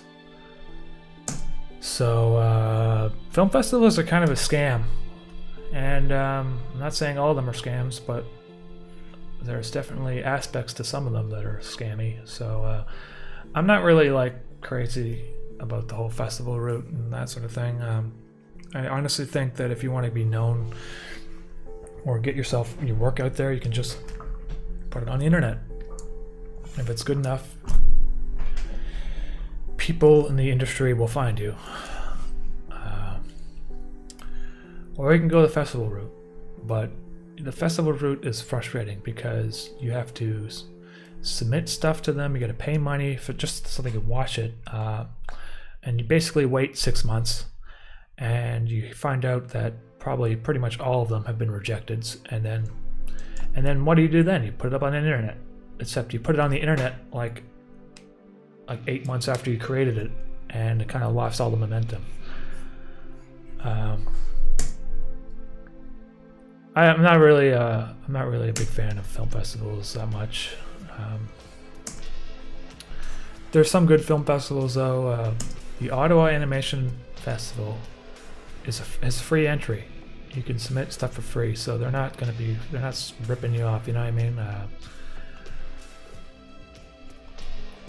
TIFF and stuff, like the TIFF Film Festival is basically just a place for celebrities to show their more avant-garde films. and it isn't really that much about, you know, like unknown directors and stuff showing their work anymore. And the truth can be said about a lot of other film festivals. But at the same time, film festivals are a business, and if they don't kind of go down that route, they're also going to lose their prestige, which kind of happened to the Montreal World Film Festival here in Montreal. It used to be one of the biggest film festivals in the world, and it was basically like TIFF, except it was like in the 70s and 80s. But what happened was, around the same time of the whole language laws and all that sort of thing, and other, the route that the film festival took was to showcase not so much the big celebrity movies, and focus on more independent, kind of lesser known creators, and the film festival suffered as a result. And it has not regained sort of the international kind of prestige that it once had. So, anyways, long story short, I think film festivals are kind of outdated at this point, and they need to. They haven't really adjusted to the times when it comes to how content is created these days. And so a lot of film festivals, they won't accept your work if it's previously been on the internet, and that means that they're going to miss out on a ton of stuff that is not, you know, I'm not just talking about my own stuff, I'm talking about like other filmmakers and stuff out there. There's a lot of people putting things right on the internet that are really great, but anyways, with the whole COVID-19 and stuff recently, I haven't even really been thinking about film festivals, because they don't even show them in theaters right now. These past couple of years, they've been doing online film festivals, which kind of is even more ridiculous, because you're like submitting something to be shown on their exclusive website, where you could have just put it on YouTube, where there's an even bigger audience. But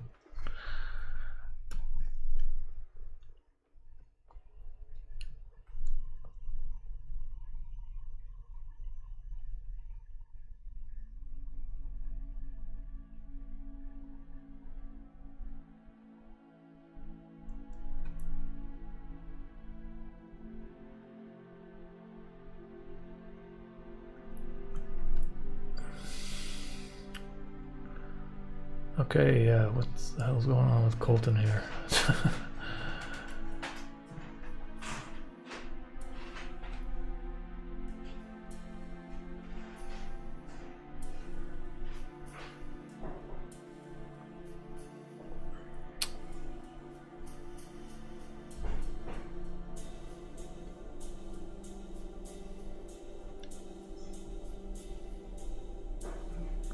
Hey, is Philip Persson here? Hey Philip, what's going on? So Philip Hirsch is the guy who does the voice for Greetings Robotics, the Greetings Robotics CEO, and he's been working with me on this series since the beginning, so we're like 3 years, I think.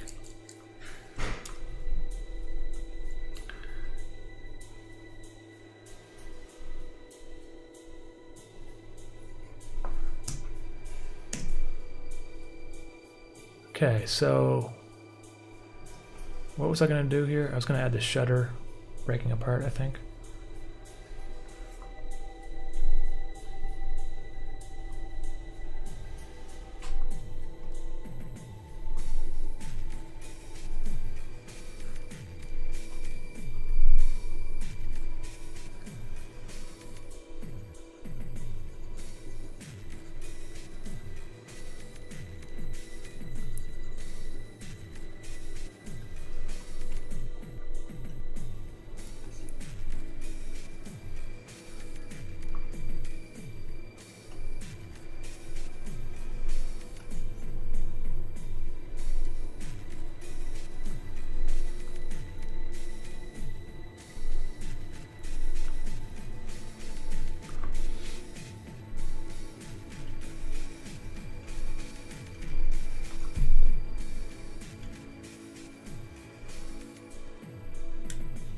Hey, it's good to hear, Philip. I'm still deciding, by the way, with this last episode, if your character should say anything or not, because I feel like he's kind of said what he needed to say in episode 23, but there might be something I need at the beginning, and so I know I've been saying I'll get back to you about that, but like I haven't quite figured it out yet. It's probably going to be another month or another 15 days or so, but I'll definitely send you an email when I know.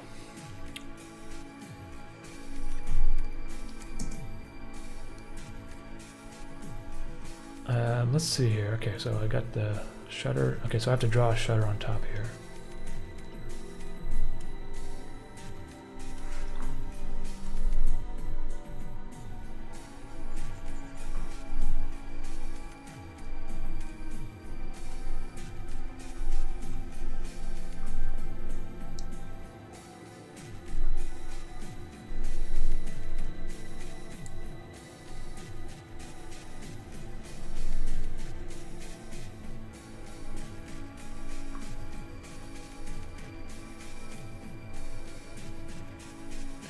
You know, maybe I should have the shutter kind of like moving around every once in a while at the beginning, so it will look like it's about to break apart, but like it doesn't quite catch onto the wind yet, so maybe this section will have it.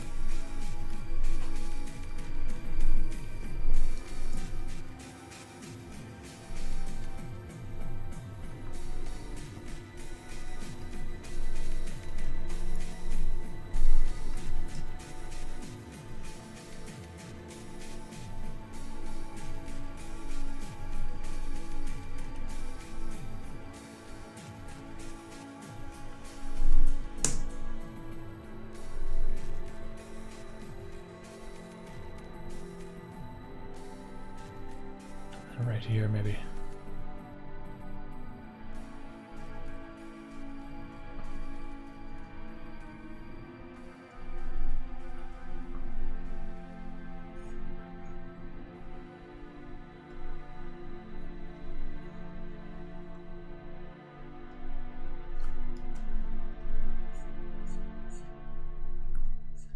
This is where it comes off.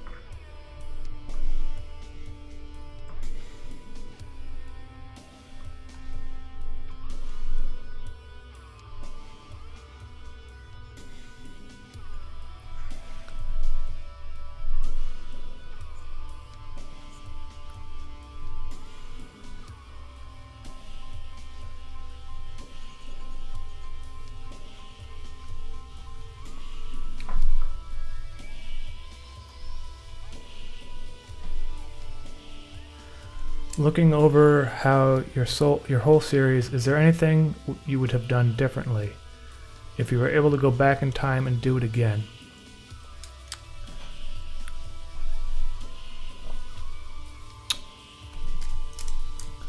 You know, maybe what I would have done is maybe I would have kept out some of the origin stories of Mischief, because I feel like I can't really quite, I feel like I'm not sure if it works so well with the story, or maybe what I should have done is started working that origin of Mischief a little bit earlier into the series rather than into part 2. Otherwise, I mean, I don't really, there's not too much I think I would go back and really change too much about.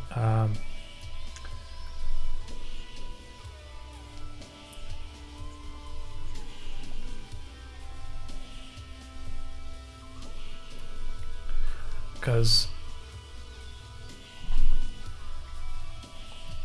let's see, okay, yeah, I just I don't know, like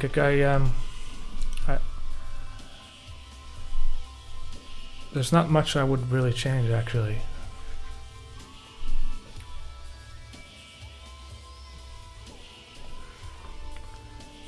I mean, there's a lot of things I wish I could have done, but because of, you know, the limitations that I have, I haven't been able to do them. Like, oh.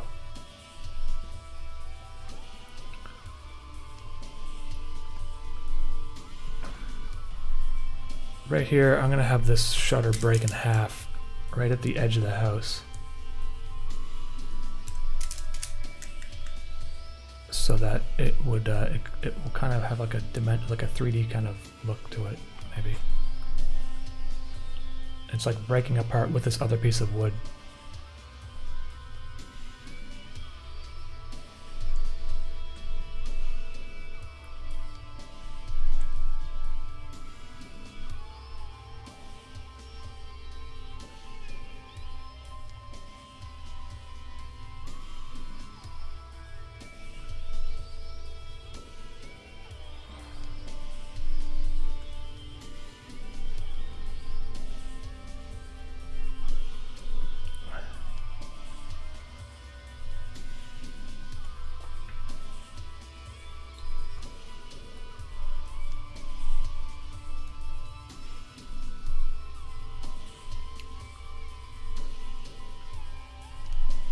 Let's see.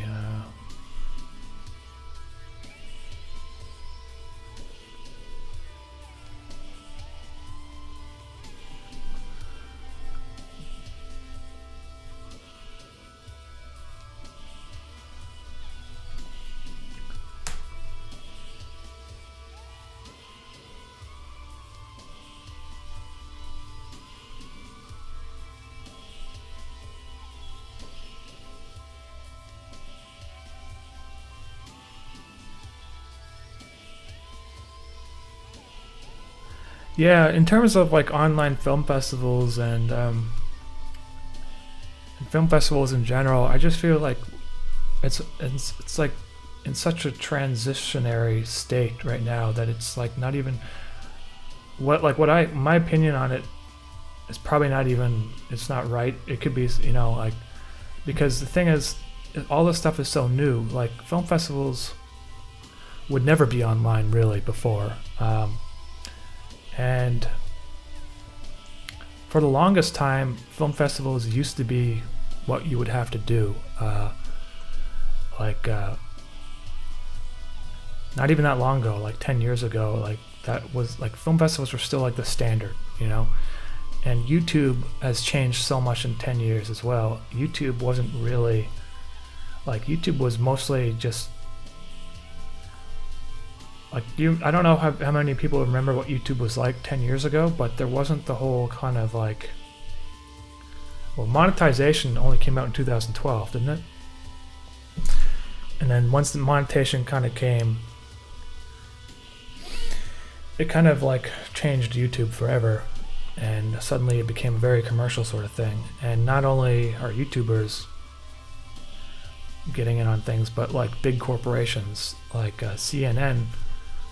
Like there's a lot of YouTube channels that are just like big corporations that people don't even realize. Like there's this YouTube channel called Great Big Story, and I'm pretty sure it's funded by CNN. It's just like kind of like little interesting videos about like creative people around the world and that sort of thing. Kind of like ceramics and sort of thing, or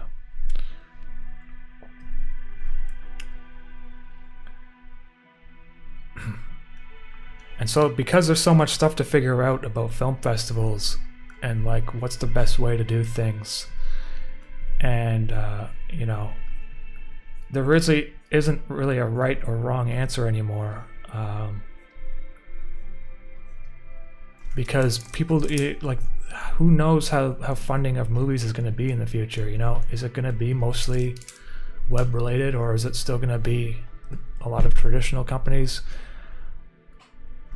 footing the bill?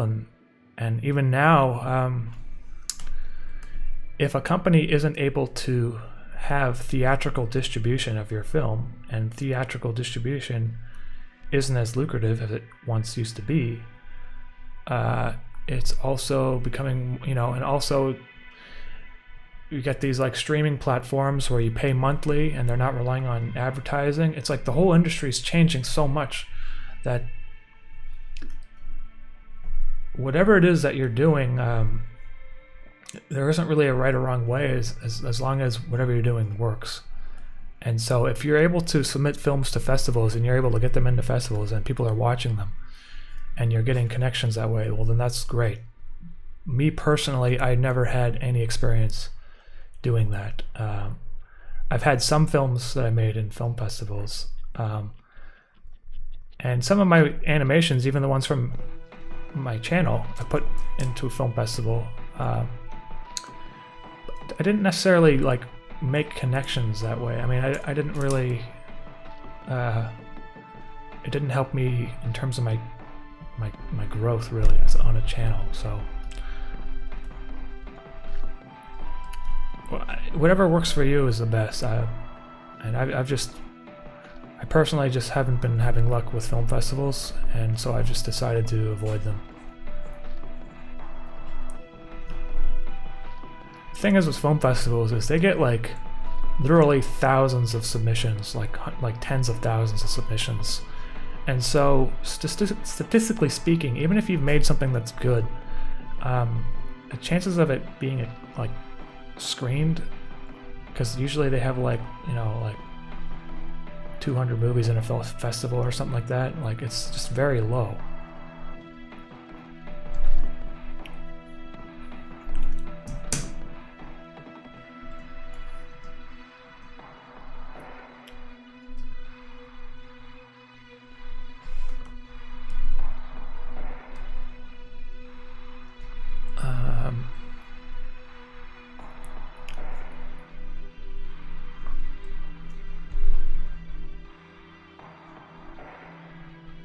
Does the Campbell's Chicken Soup character have a name? I just call him the Soup Son. I guess people also call him the Pantry Pal. I think he's best known as the Soup Son, though.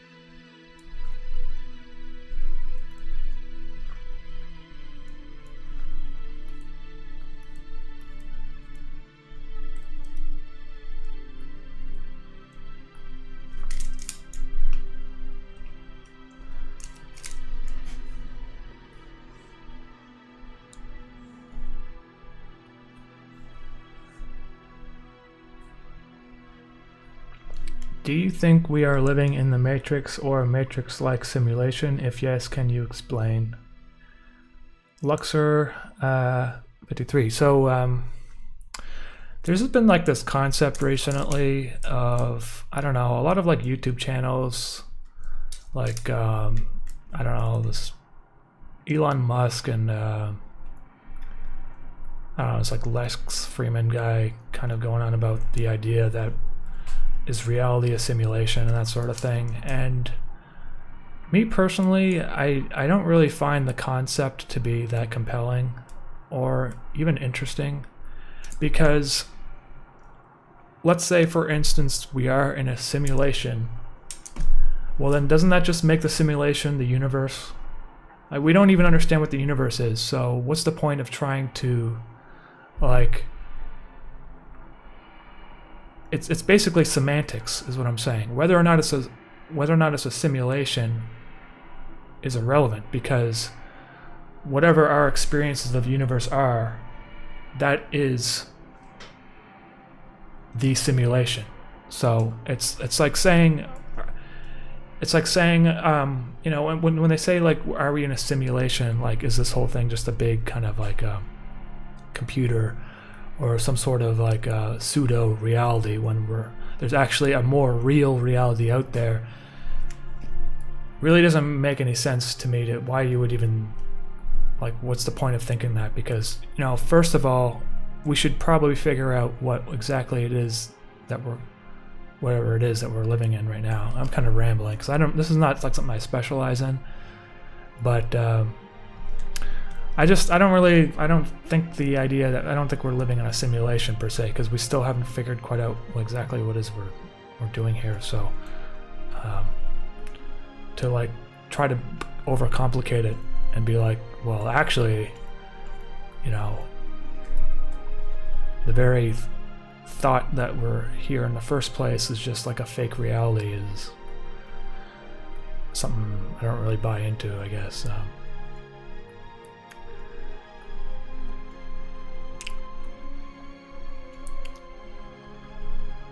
Like the Matrix sort of thing. Like, I guess if you were thinking of it in terms of the Matrix, so like, you know, if we all woke up one day and we were actually in a bathtub somewhere connected to pipes,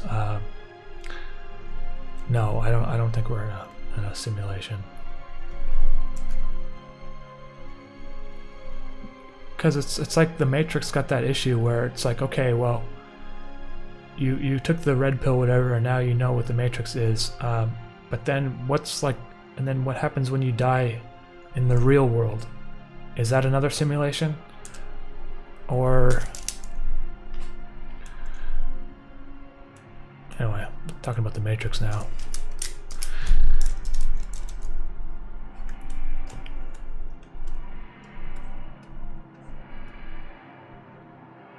They'd rather think reality can't be as bad as it is for them, it seems to me.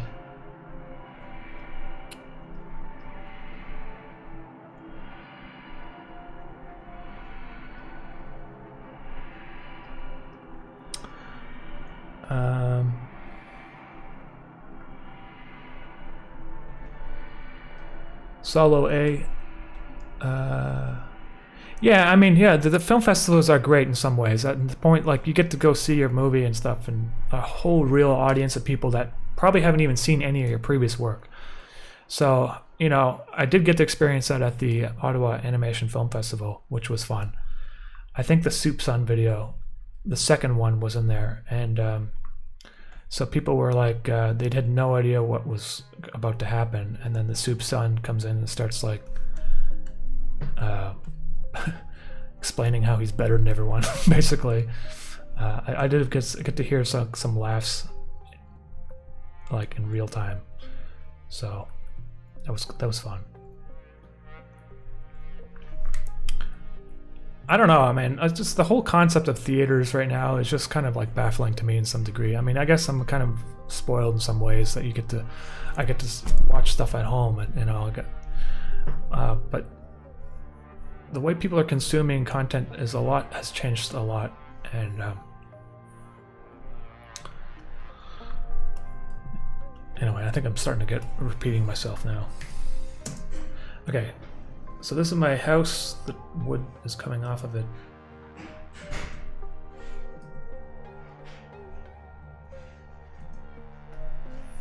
So that's starting to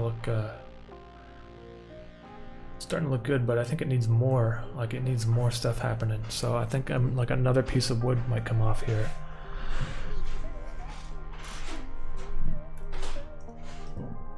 Excuse me.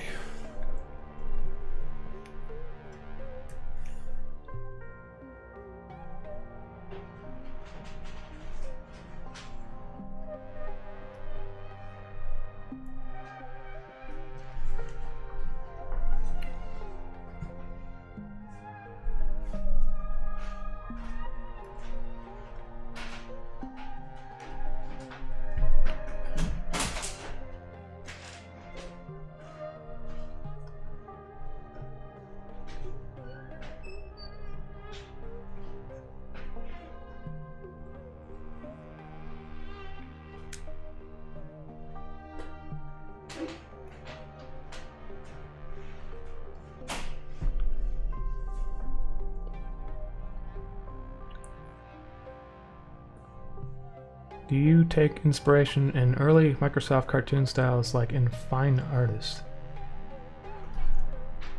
Is Fine Artist like a program?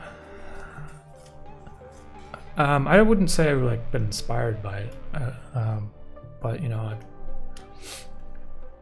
some of that stuff is just fun.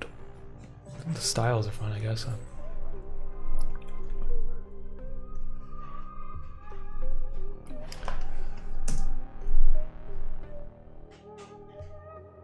Okay, let's just save this, go to After Effects again. Okay. Maybe you know what it needs. It needs like the back of the roof needs to come ripped off in a huge chunk, I think. At this point, so I'm gonna go down here. Like after all that, and then there's just gonna be like this huge like piece of wood that just gets lifted off the back, like a giant piece of wood.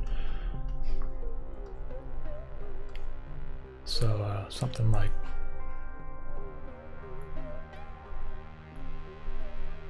And I'll just disable this house layer for now.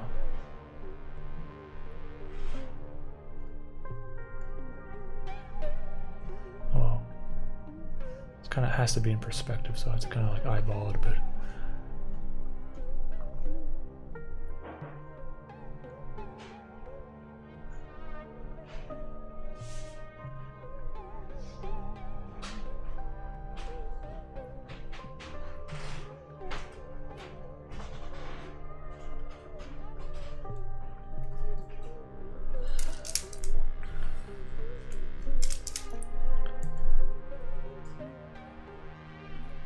Okay. So let's see here.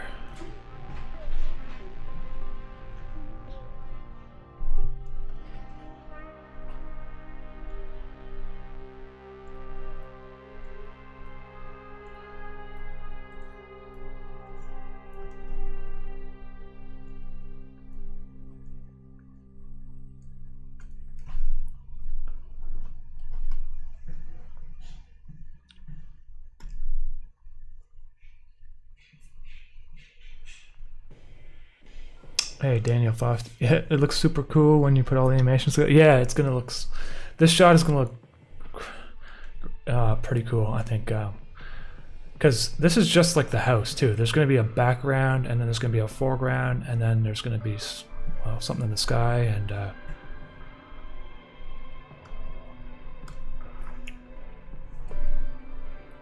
and also what I want to do is have like pieces of wood kind of flying across the camera and even in the background behind the house to give it even some more dimension to it.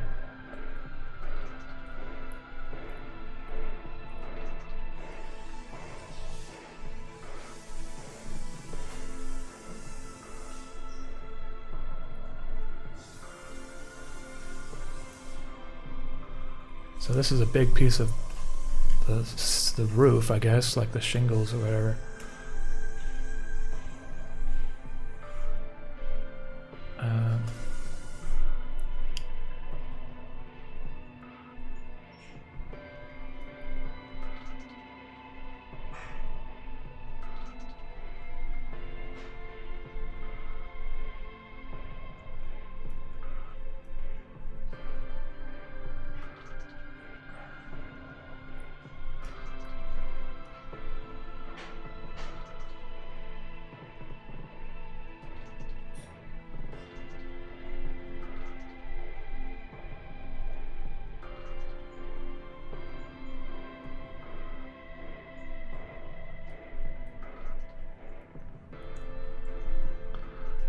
Highlights. Let's put some highlights on the side here.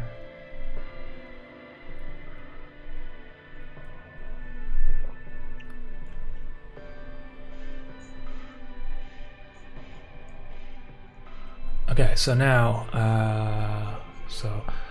let's merge these two together. Okay, so now I got the house there. Oh yeah, this is gonna look awesome. So I'll start it back here. And well, actually, at this point, it starts coming off.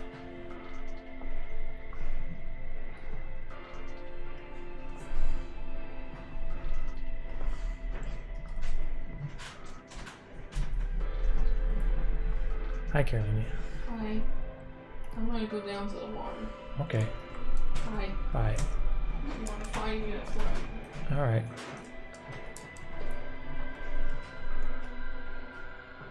Oh yeah, let's see the back of the roof coming off. It's gonna look awesome. It comes off a lot slower than the rest of the wood because it's further away and also it's heavier.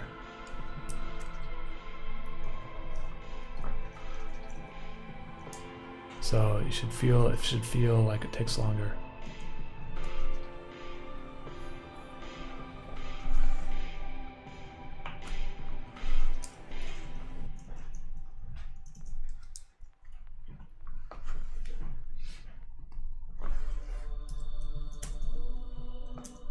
But then once it gets to a certain point, the draft of the wind will scoop underneath it really quickly, and it should kind of go up higher, faster.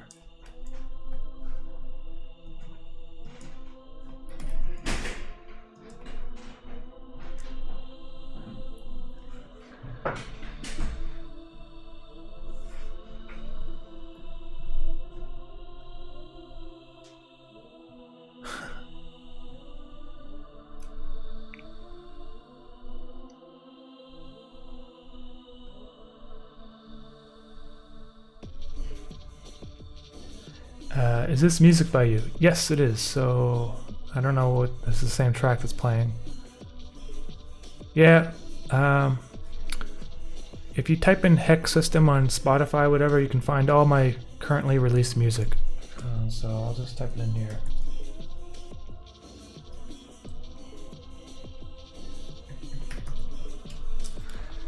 And the reason why, well, I play my own music during the live stream because that way I don't get copyright strikes and stuff.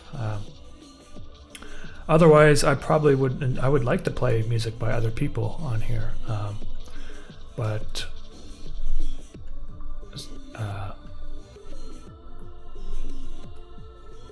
okay. So here, at this point, let's just delete this layer.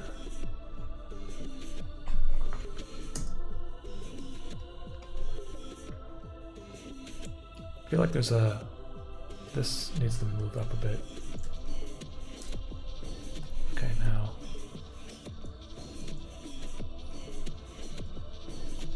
See the fragments over here. The fragments should start breaking apart. So I'm gonna just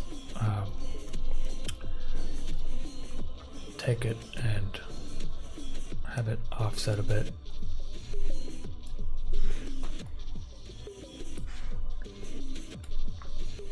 So the next layer be like this, but rather than me just rotating it each time, I was going to redraw it.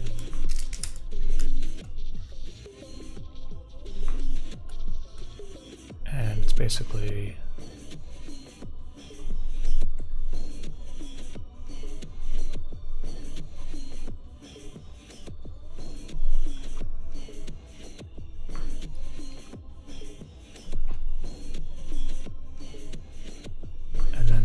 kind of like fragments of wood.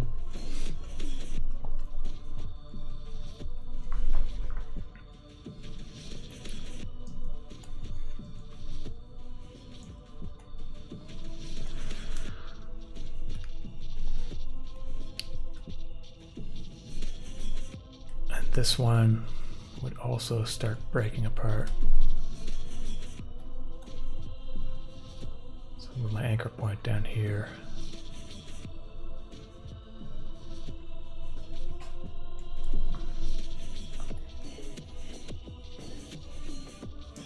But the thing is, actually this section of wood here would not be moving as quickly as the rest of those smaller pieces, so I put it back down here.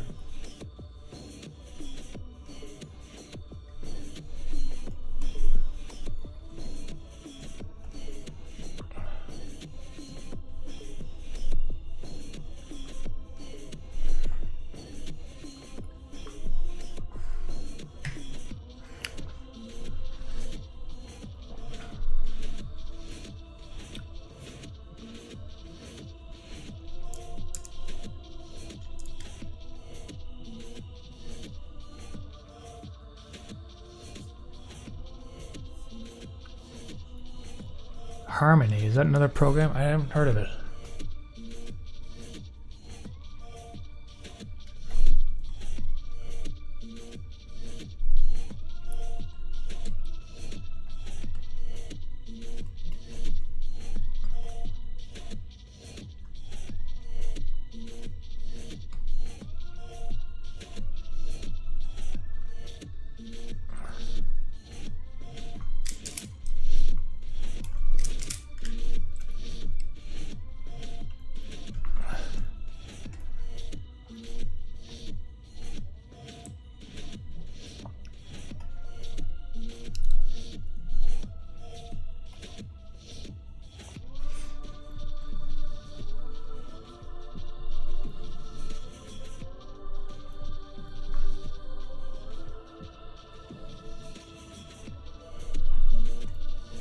Okay, so what I'm going to do is break up another piece of wood off of this roof piece.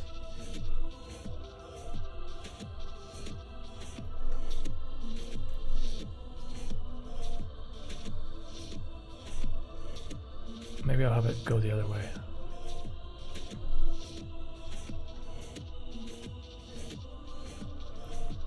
And maybe I'll do it to two pieces at once. So this one also breaks up. But this one will break from this direction.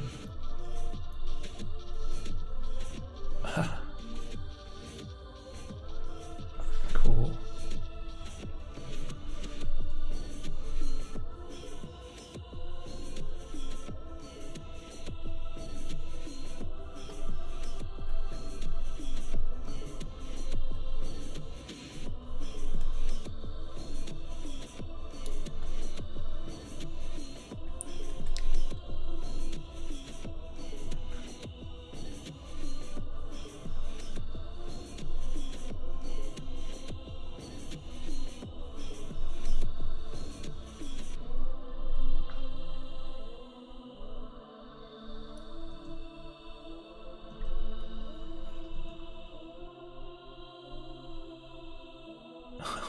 Dude, the more layers I add to this, the better it looks.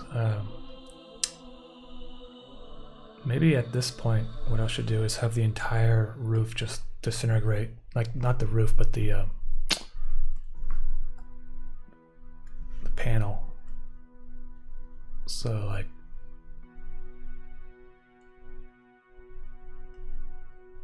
this will come off. Oops.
Afterwards, I'll go in and draw a lot of like smaller fragments breaking off.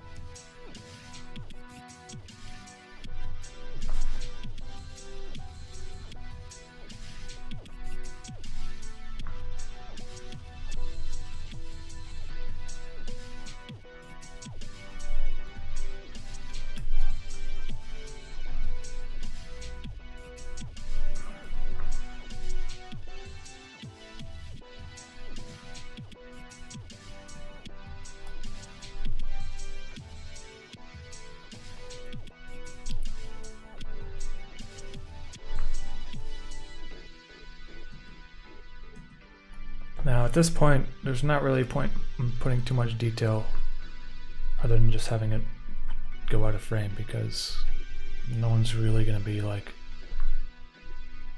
looking at the corner of the frame, especially when everything else is happening. So I'll just do this, and it's gone.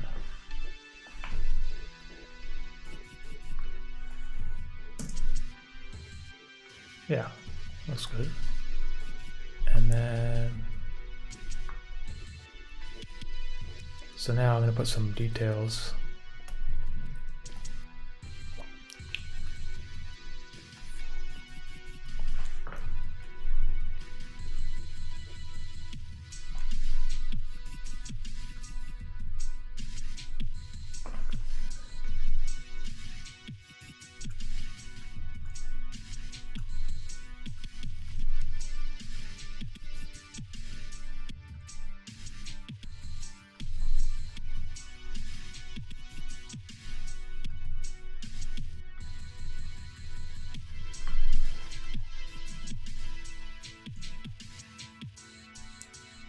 Right over here too. Right here, this would be some like splinters coming off or something.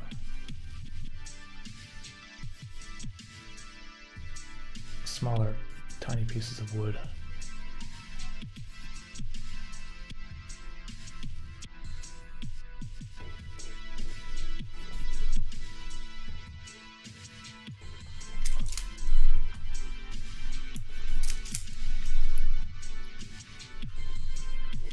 It's easier for me to draw one piece at a time.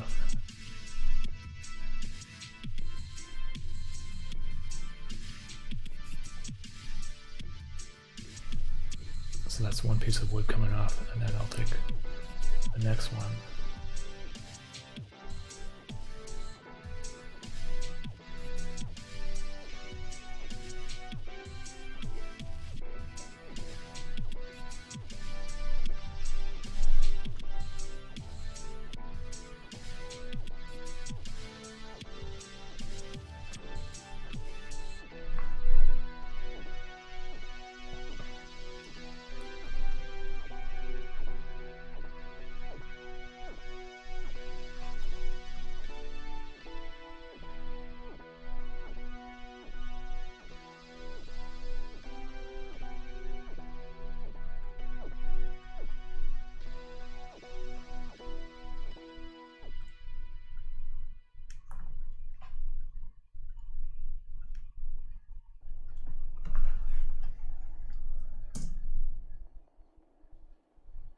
Oh yeah, those little details add quite a bit.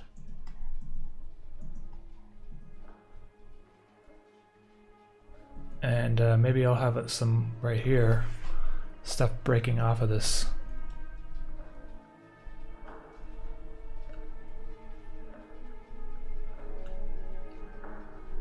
Oh.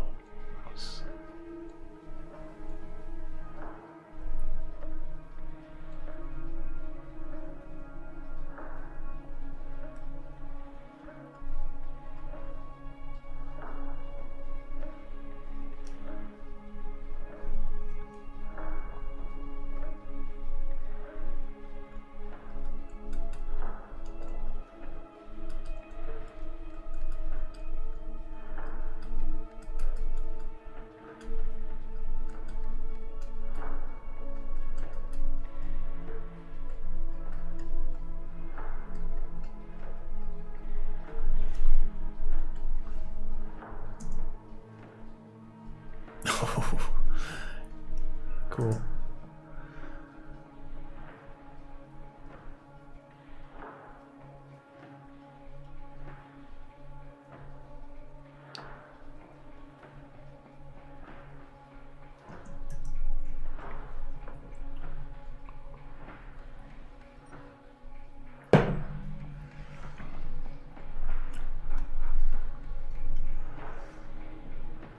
Hey, American Gamer. Hey, welcome.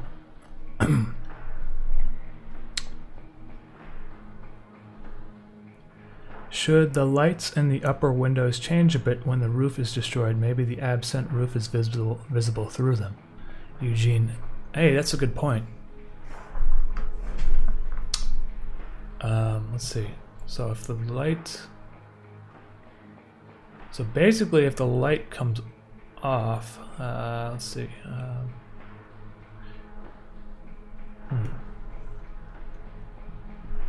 Well, I mean, really the electricity in the house at this point should probably be gone.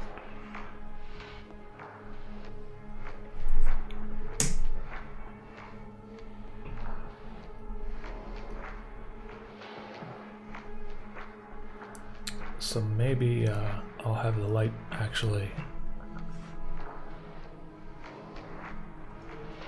kind of like flicker and then turn off. And then the lighting will change to be light coming from the sun from this direction, because that's where the sunlight's coming from. Oh, but I don't know how easy I can do that because I baked in the background color. I can do it. Actually, because the light is... Yeah, I think I can do it. So let me just... yeah, let me do something here.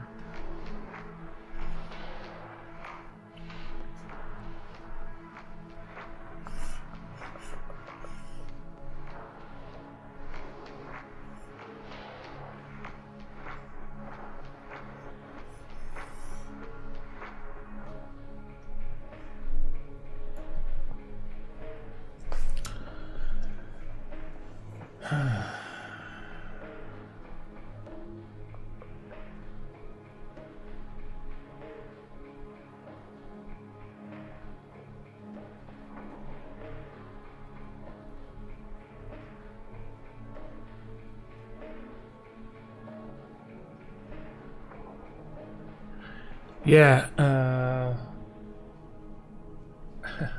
looks like a South Florida hurricane hitting the house. Yeah, it's basically what the idea is, yeah. But I don't want to like give away spoilers what's happening in this episode, so I won't like exactly say what's happening, but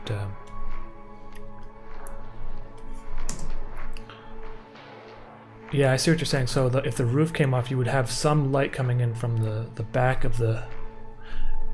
Maybe I could do that, like right here, and then right here is where the light would turn off, so it would turn off, but maybe like... Let's see. Okay, how would that look? Maybe if it wasn't yellow though, if it was like orange.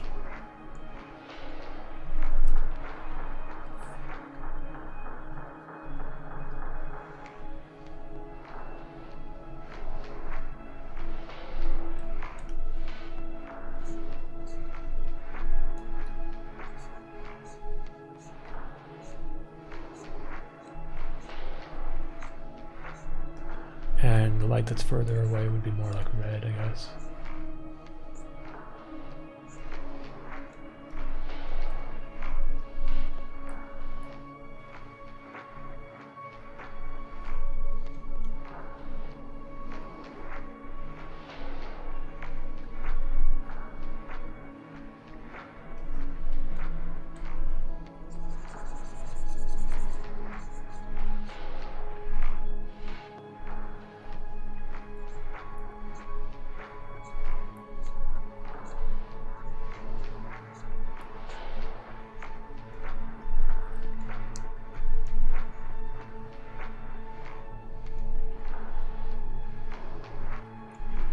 Maybe actually closer to the bottom will be a little bit yellow.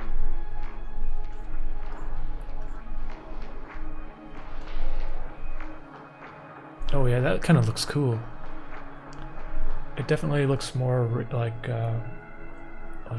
realistic, because there's like lighting coming in from the roof that as it's being ripped off.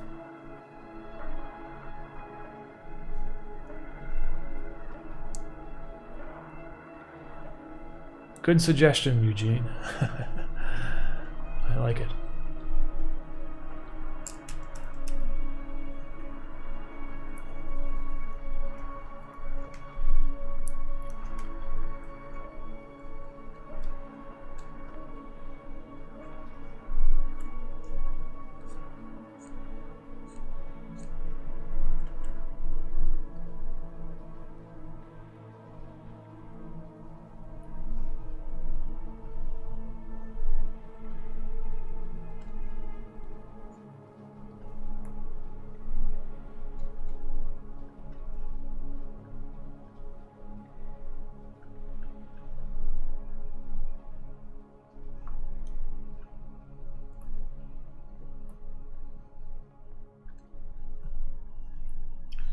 Now maybe at this point some of these ones will have some orange on them too. I didn't want to have them all be orange, but maybe like because these are closer in.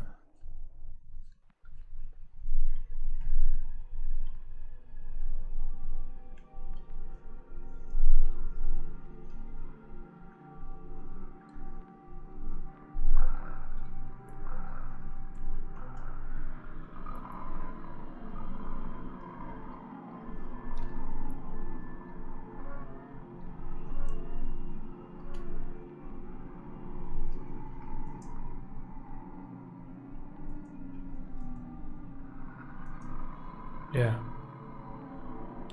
And then right here I'll have it be like mostly dark red.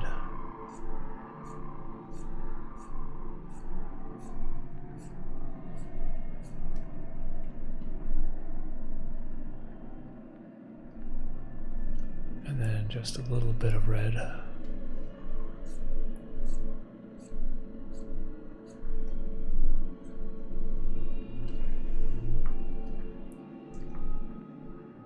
Oh, yes.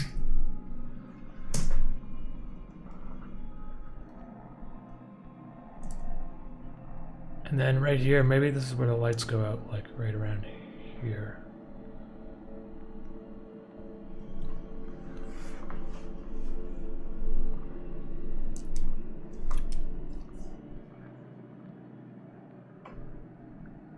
Joseph Fuller, how long have you already had it written? All written? I'm still writing it even up to right now, the last episode. There's like some dialogue, I'm moving it around and stuff, so it's written per se, basically, it's all there. But some of the dialogue choices I'll make changes right up until the very last minute, really.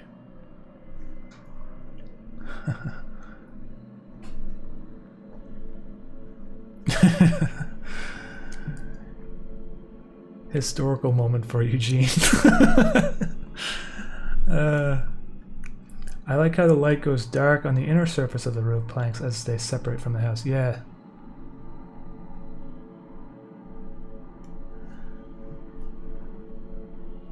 Okay, so right here, I'm gonna have the lights go,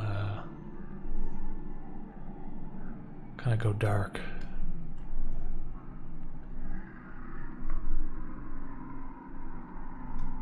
Maybe I'll have them flicker for a bit. So that means that anything that's orange would go dark red with a little bit of an orange highlight.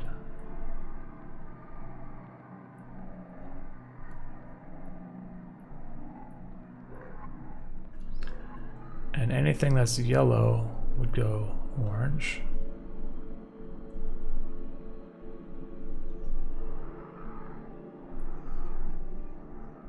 If this doesn't work, I can just undo it, but let's just see how it works.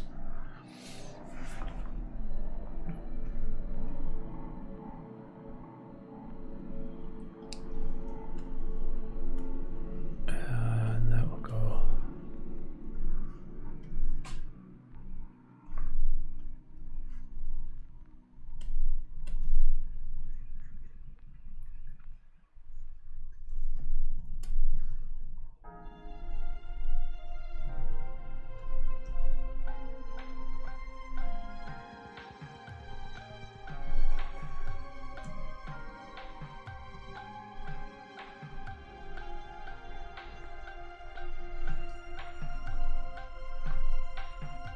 Maybe have it flicker for a moment.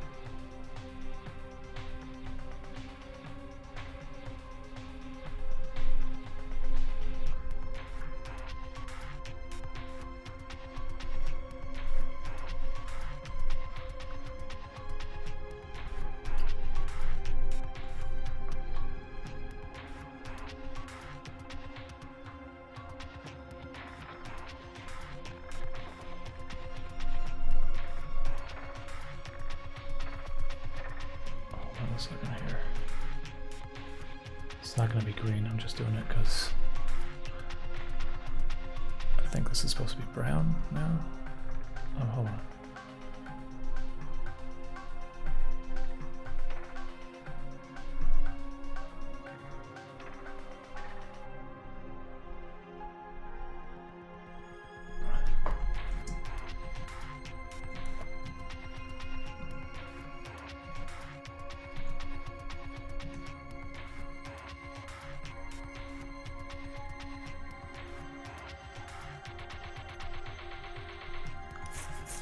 I made a mistake. I gotta undo this last.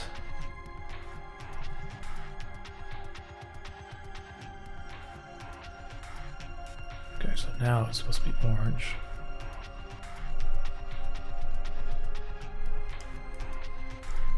Door goes like this. Oops. And it goes to brown. Inside goes red. And after that, it goes basically black.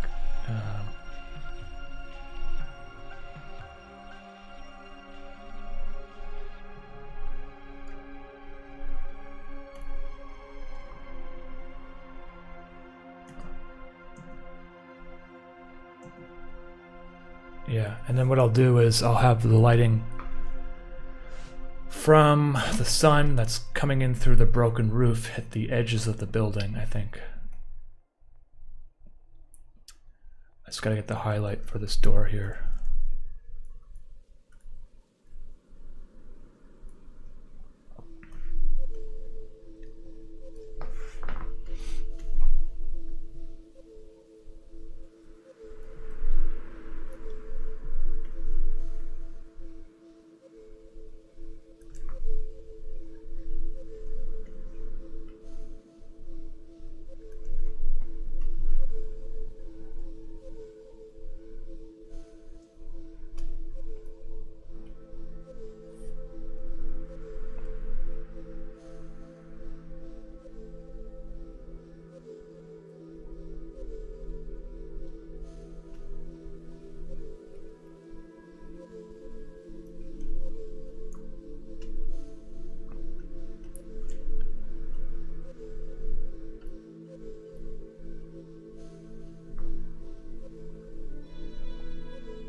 Makes the house look even more spooky when the lights are off. Okay, so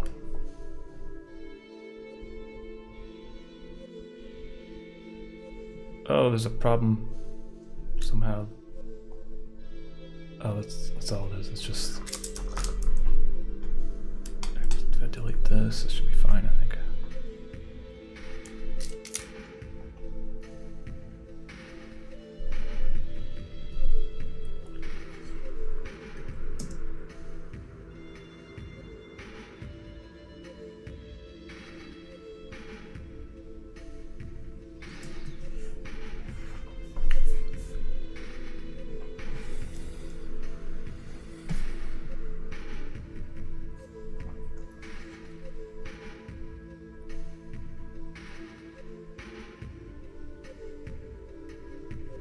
Alex, Kansas, do you find yourself seeing and regretting any little mistakes, glitches in your own work? And, well, yeah, there's a few moments. Actually, when I did the interface part 1 compilation, I went back and I fixed a lot of little tiny glitches and things.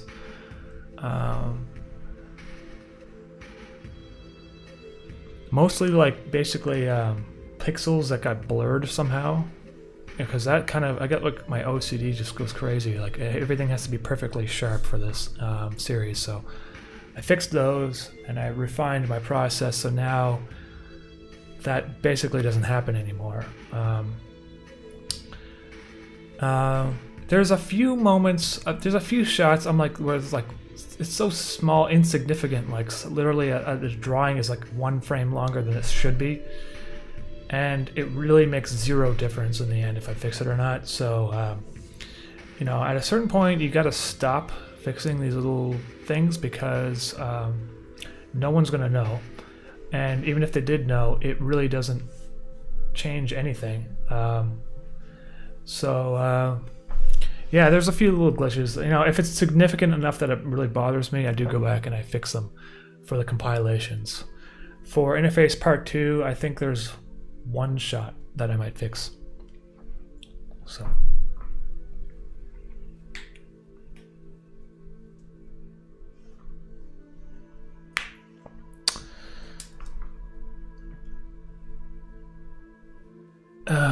God, okay.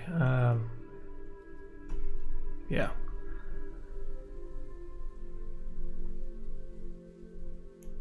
So, but there's light in the environment. The inside of the house should be highlighted just a bit and not be pitch black, right? Yeah, exactly. So I'm going to do that now. So when the light goes out, I think at this point, some of the light should remain. And that will be light from the sun kind of coming in at the edge. And some of that will, so see how it's orange here? I think the next frame means this is where we're going to start seeing the transition into the sunlight coming in. So some of this should be red, really. I think this room in particular should have, I don't know how to like, you know what I should do? I should probably draw it at an angle so it looks like the sun is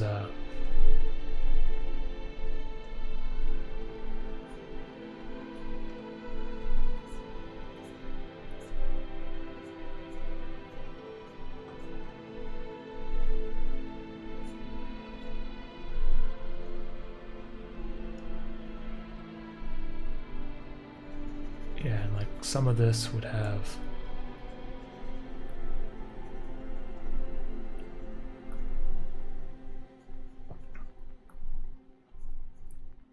well, I don't know about that part. You wouldn't really see it if it's underneath here. We'll just see how this looks, because I think it might be better if I added some like textures to it, kind of look like wood pattern or something. We'll see how it looks.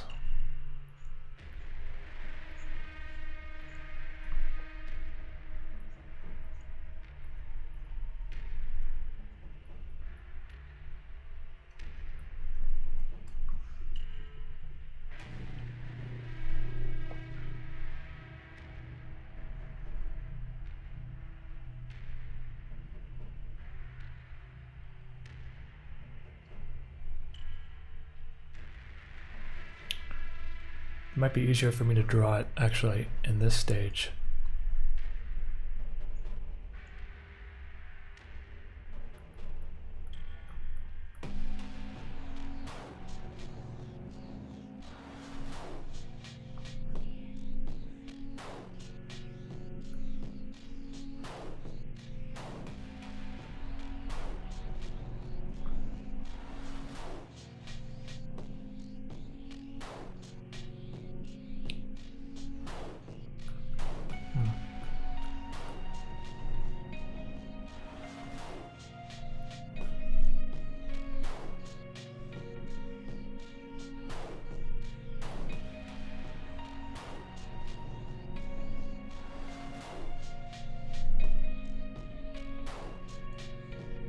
Like you would basically see things that the light gets caught on.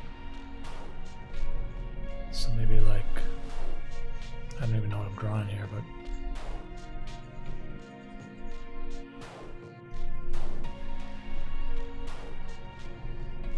oops.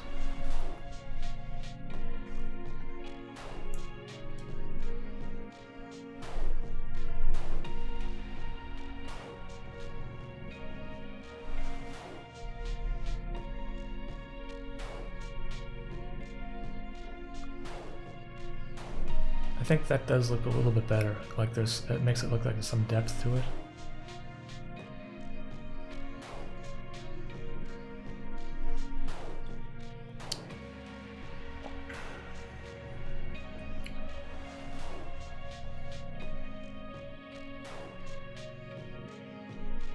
then right here, this little cross, I think it'd be cool if it's still visible, so I'll just invert the colors when it goes pitch black.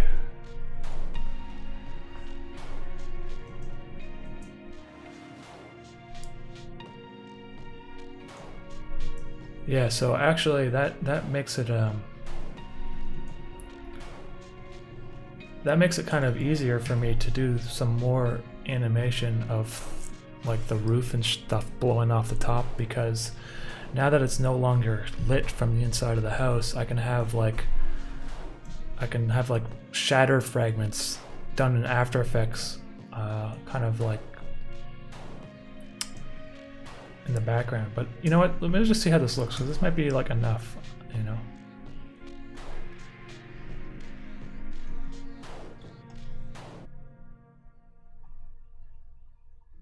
Oh yeah, that with the roof coming off, that looks awesome. Now I feel like the lighting change needs to have some finesse, because it kind of comes in aggressively. So like all these bright red sections should maybe be still yellow. Oops. Only inside.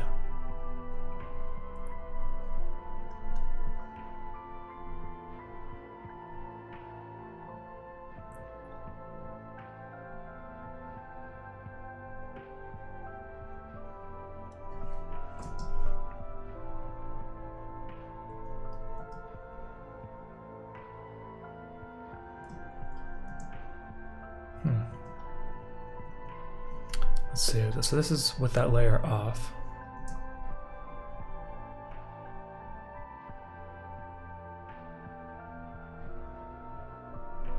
Here's the layer with it on. You guys let me know which one you think looks best. I think it looks okay. Just maybe it happens too soon or something. I'll just shift it up.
Daniel Fox, looking to see if you can find static contact lenses so you can be Mischief for Halloween. That'd be cool, man. Bro, like if you had, you know those like big contact lenses, those like really big one that covers your whole eye and it was like static? That would be pretty cool. Apparently those aren't good for your eyes though. But I mean, if you just wore them for one night, I think it'd be okay, I guess.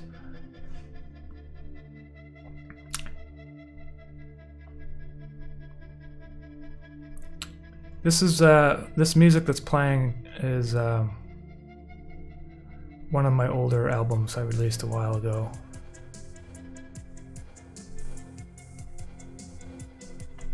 Let's see here.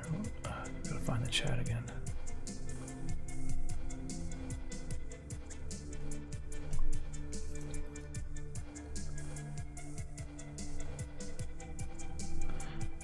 Okay, let's see here.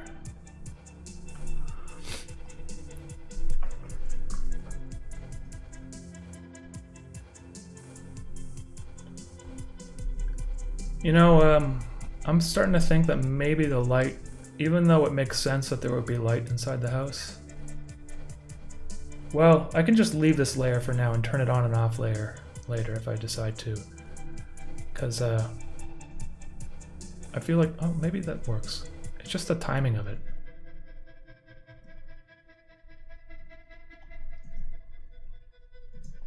Yeah, that's too soon.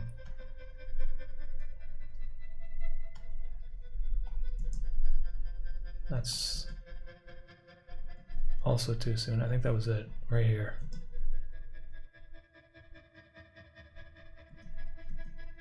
I don't want it to be like distracting. That's the problem, right?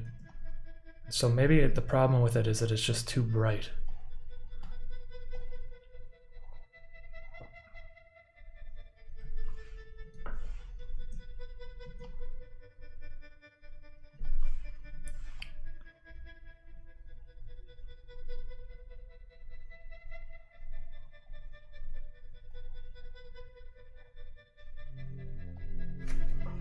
I think what I'll do is I'll make that black.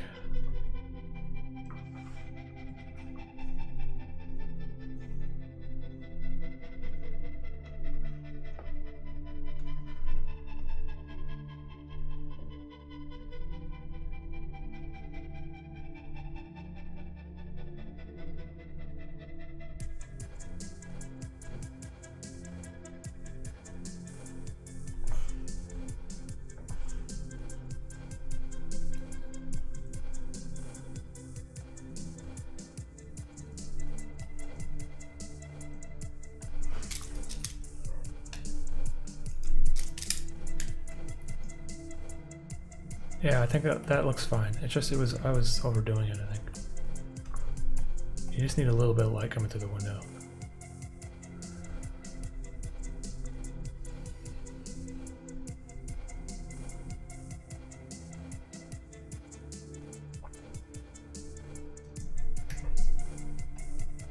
Now, I wonder if there's something else I can do here. Maybe I should make some more wood come off the side.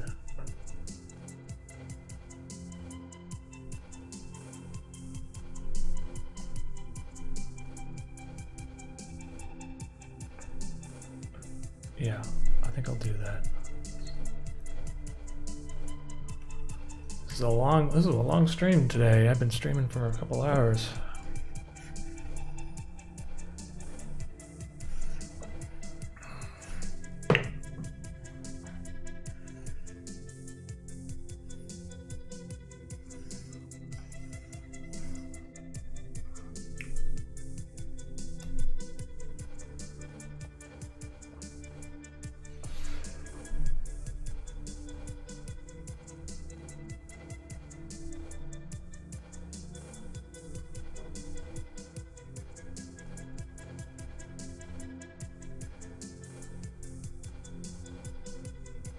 Door flying off hinges. Well, at this point the house is dark, so I think you wouldn't really see it. I'm just gonna have it like there.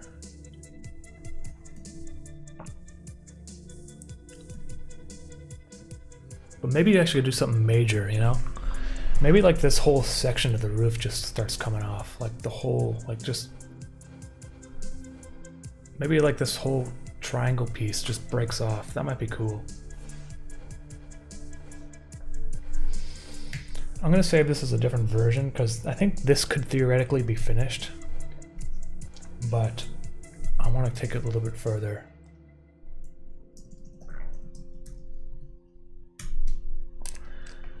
And so if I feel like this doesn't work, I can just go back to the previous version.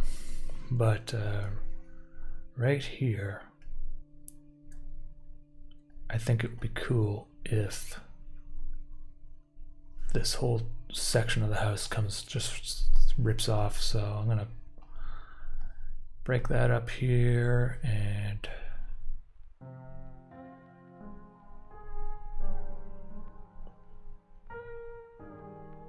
I think I have to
And what I also have to do is draw behind the house.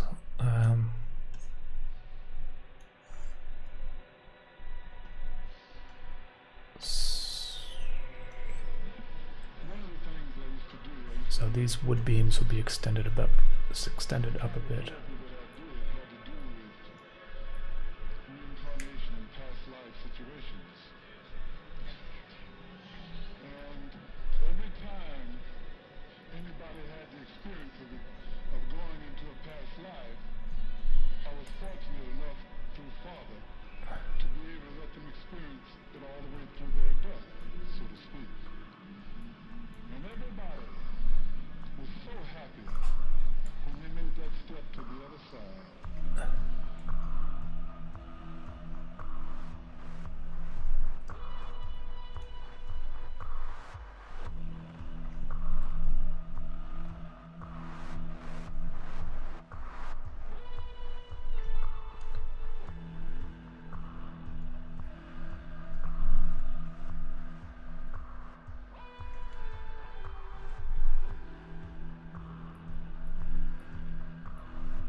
So obviously I'm not going to just have it do that because that will look stupid.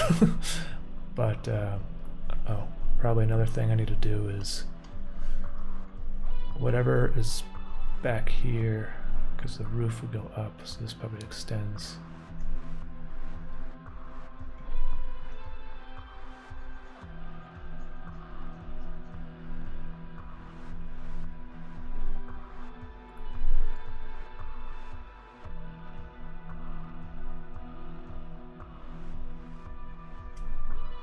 Just like chunks of wood and stuff, and nails and stuff.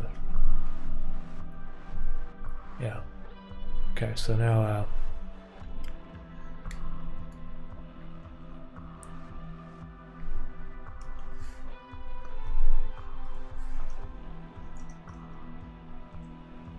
I think I could slowly have it start coming off.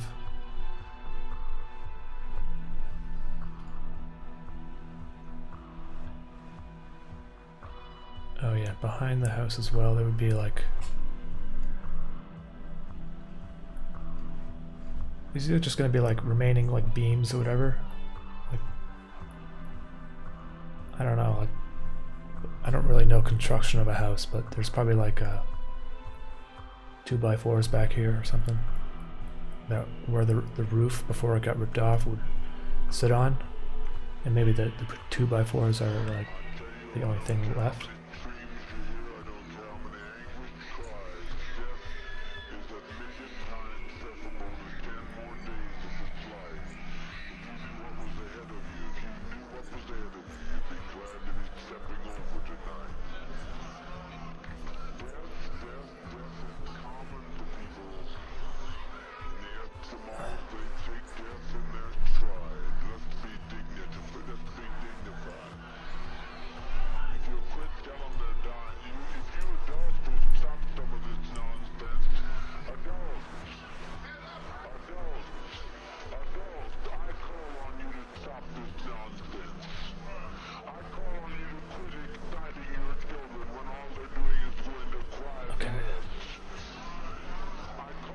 So the roof comes off.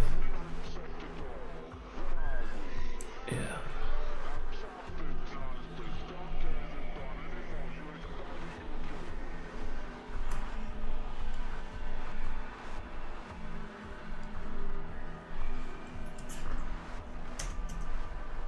And already I'm going to start breaking it apart, like this beam right here.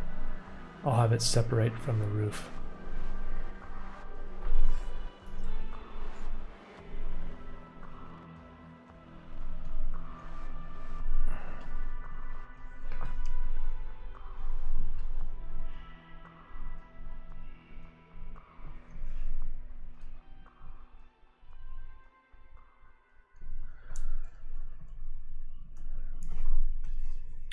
Bird or bat fly out of the attic. Hey, that might be an interesting idea. Have someone inside the roof. I could have like Chimney Alfonso just like hanging out like in like an old dryer vent up here or something.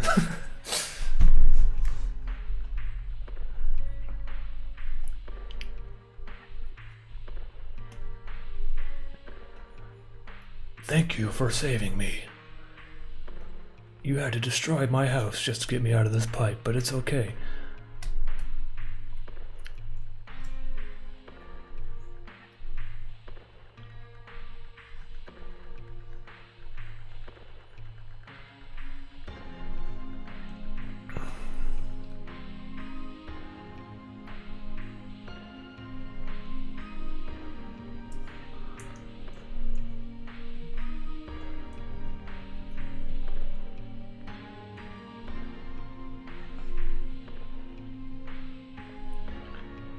So a big piece of, like a big house, like a big chunk of roof like this, I don't think it would go flying up in the air that quickly, so it would probably like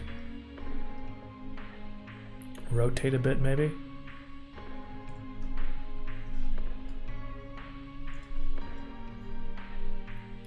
Like it's still nailed in down here or something.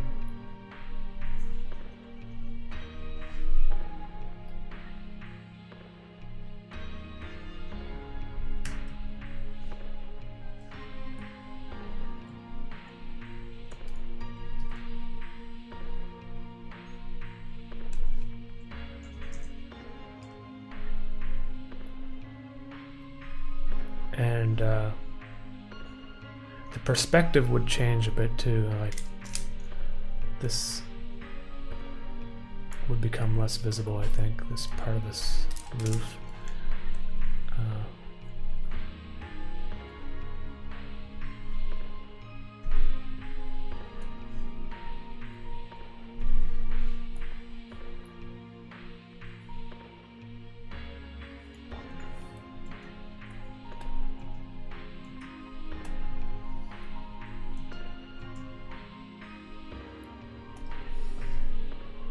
Oh, I know what would happen now. Like maybe this piece will kind of like slide down.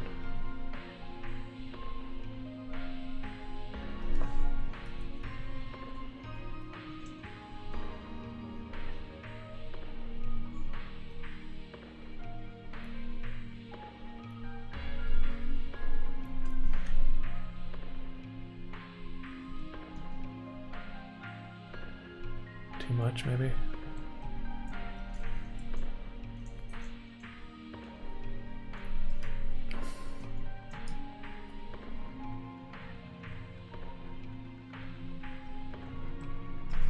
Still needs to go out, I think.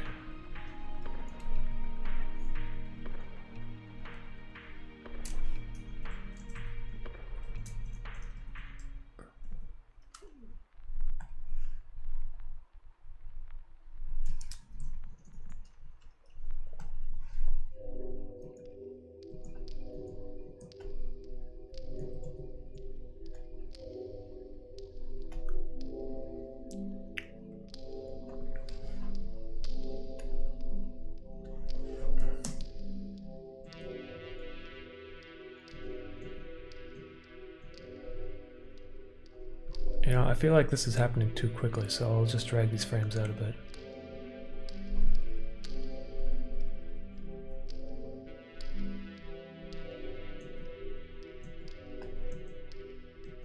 Yeah, that's a little better.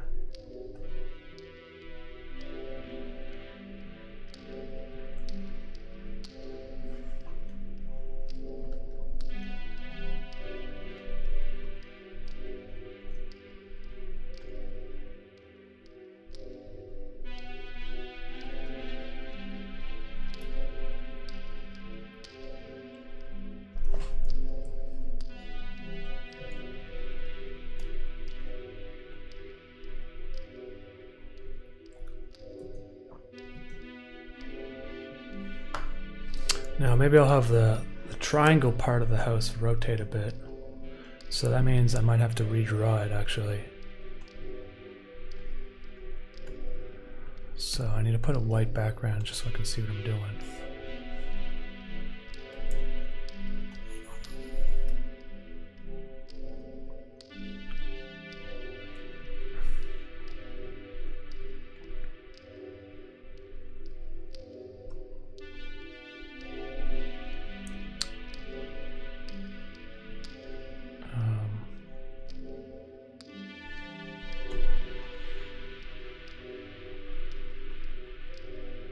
I don't know why it makes the house disappear like that.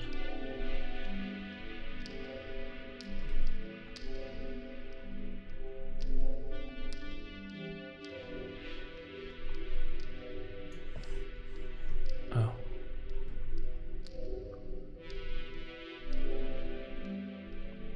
Okay. Yeah, so this frame is going to be redrawn, so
oops.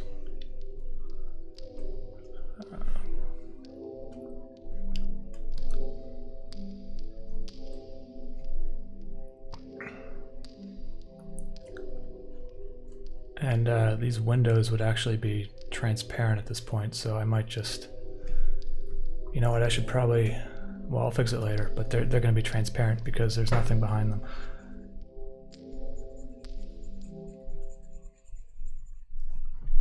Salted loaf bread, time for Arby's again. Hey, salted loaf bread, thank you very much for that. It's kind of you, thank you. Yeah, so people who are just joining in today, I've been working on this shot of the house kind of exploding in a windstorm, so I was thinking of doing it 3D, but then I was like, you know what, it's going to take me probably longer, and probably won't look as cool if I just drew it by hand, so I've kind of gotten more confident with my animation skills, so I feel like with more things now, I can just do it by hand, which is a good thing because I kind of prefer how it looks over using too much 3D and stuff.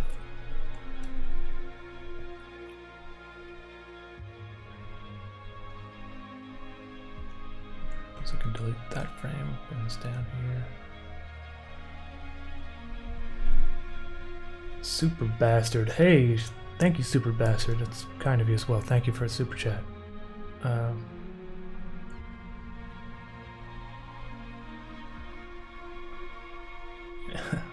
Positive Chicken, thank you for the positive message.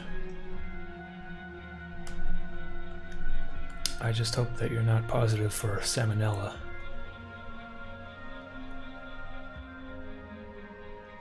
For both of our sakes.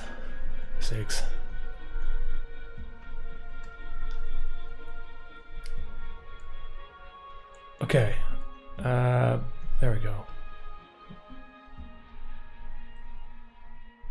And turn the opacity back up so I can see what I'm doing.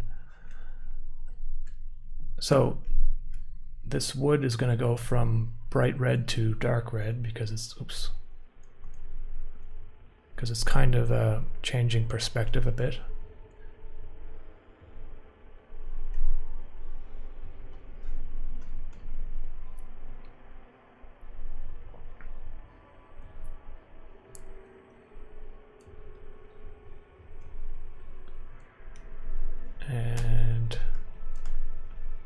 Same goes for these. I think they might have been bright red.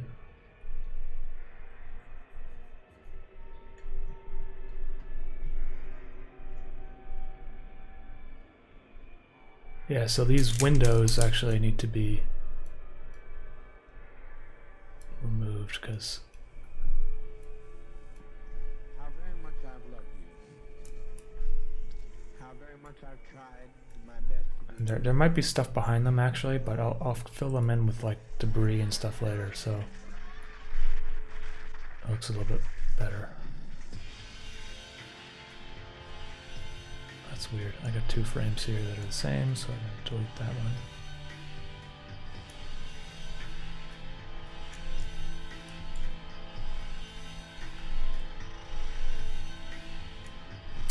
Now it might be better if I just select the color.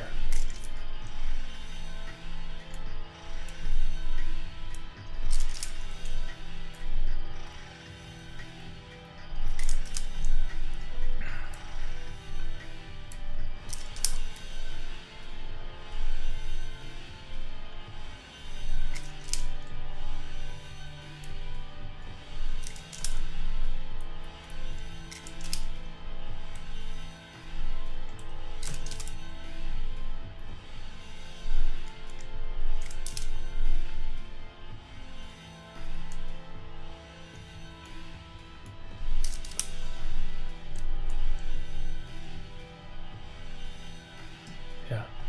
See how the roof kind of turns? That's what I was going for. And I might have it turn even more.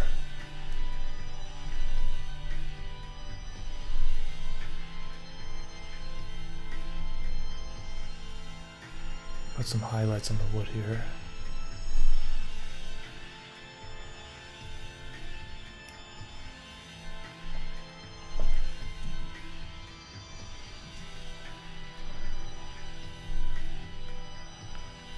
So far this is what I got. Oh, let me just put the white background in.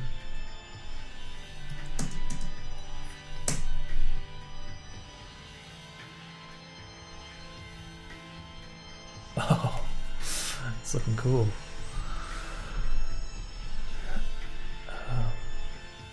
So I'll do another custom drawn frame, I guess.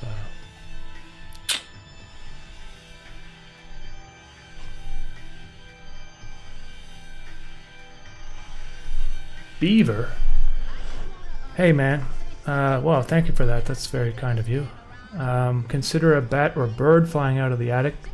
The symbolic nature of it would be amazing. You know what? I like that idea. I like it a lot.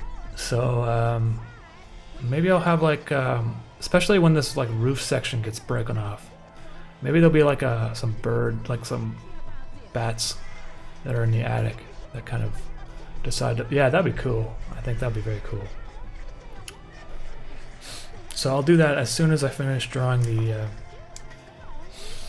roof coming off.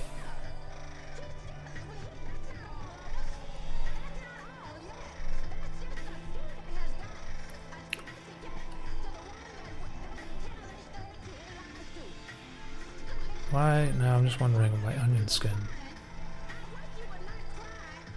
Okay, that's why. So now triangles even more facing towards us perfectly, almost. Almost a perfect triangle.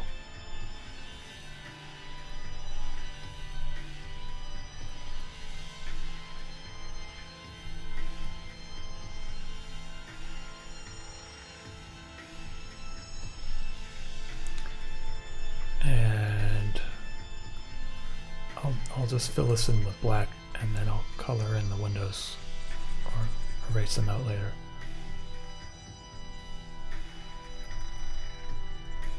I don't want to like fill it in solid. I like to have a little bit of texture, even with the like pixelated nature of it. So it just kind of looks like there's more going on there.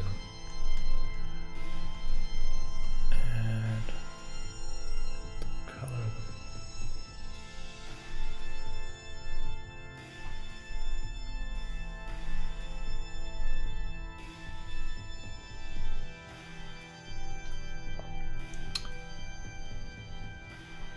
Is the door gonna shake on the hinges?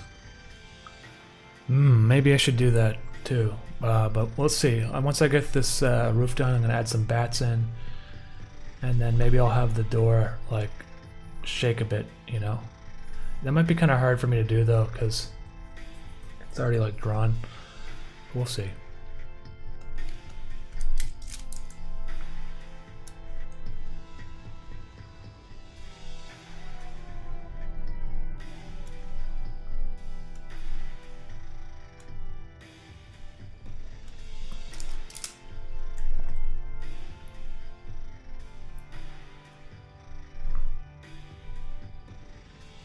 The windows, they just like shrank, so I have to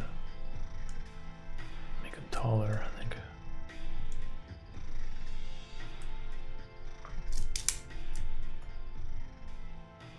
They're also in the wrong place. So this one would be more like over here, I think. And this one.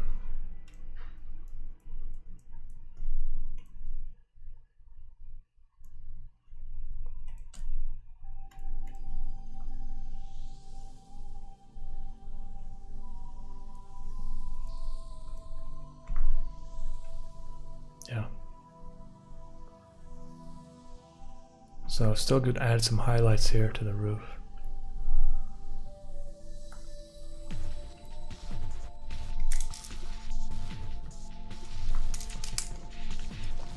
And this board flying in the foreground.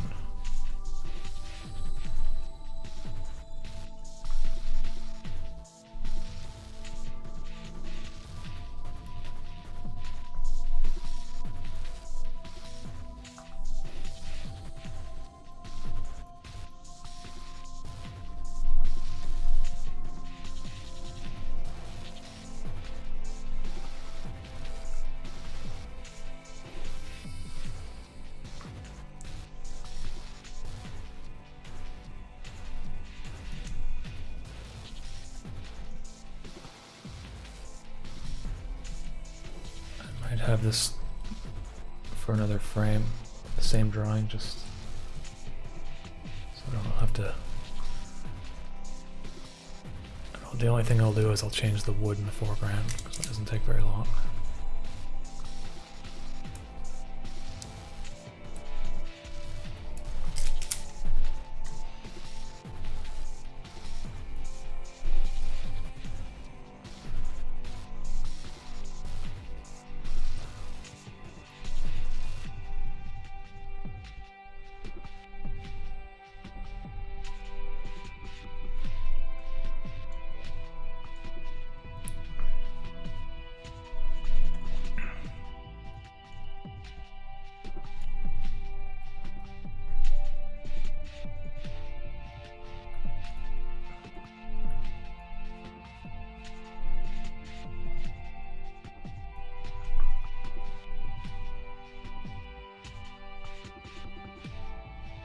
Yeah, and then the next frame, what I'll do is, let's get rid of this wood. I'll rotate the thing up here even more, but I think I'll just use the distort tool.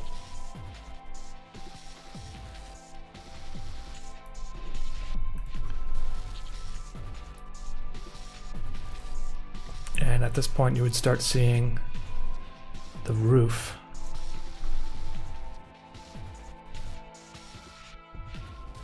Actually, you might even start seeing it like here.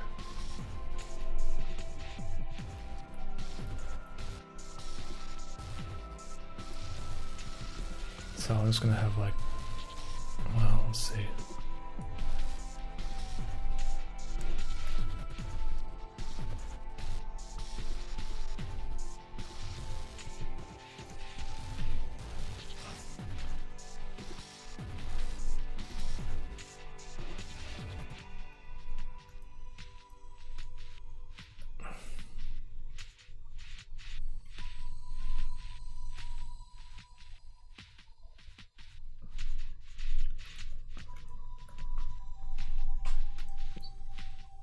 too much of it, I think. You just want like a hint of it at this point.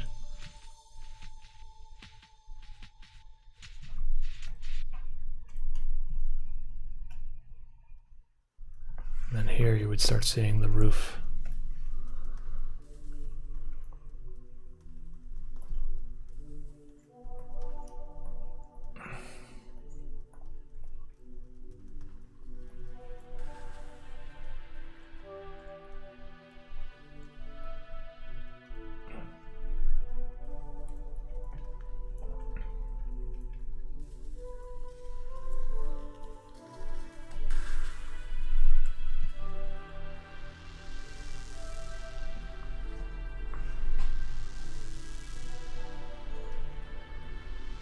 Cool.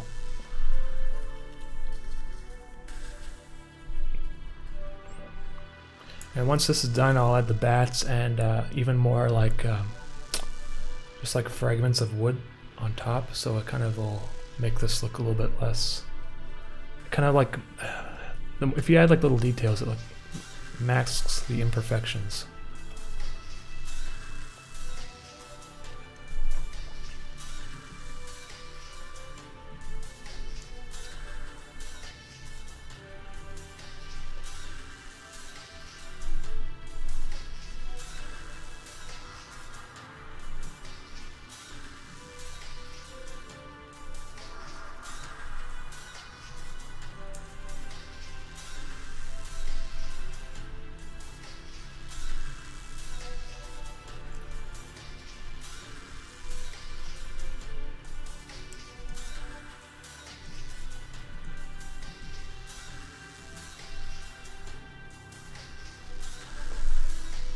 Now I'm going to do it again, duplicate it, and what I'll do is I'll just take the distort tool so it looks like it's still rotating.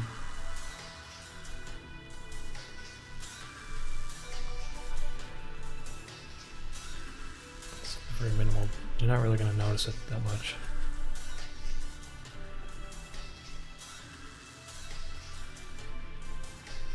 I'm just going to clean up these edges because when you rotate things, in pixel art, they get kind of messy sometimes. So.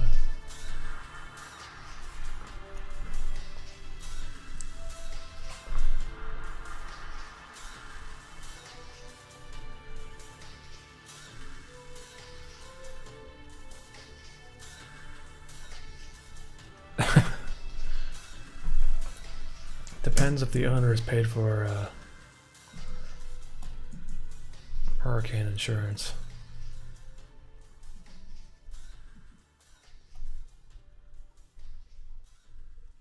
Where this takes place is kind of like just outside Peggy's Cove in Nova Scotia, and you don't really get like tornadoes, but you do get like hurricanes every September or so. And there was a few big hurricanes we had. Hurricane Juan was a big one. The whole city was like destroyed basically. I remember I forget what the name of the park was. There was a park, it was like all the trees were just like flattened. A lot of people's houses got messed up. I remember I was like in junior high or something, and got like a week off of school because there was so much damage.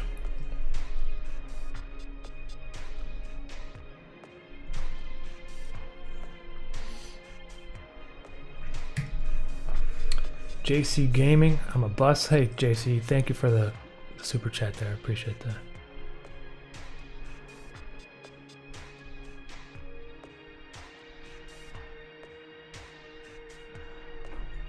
Hey, I'm gonna just increase the ISO.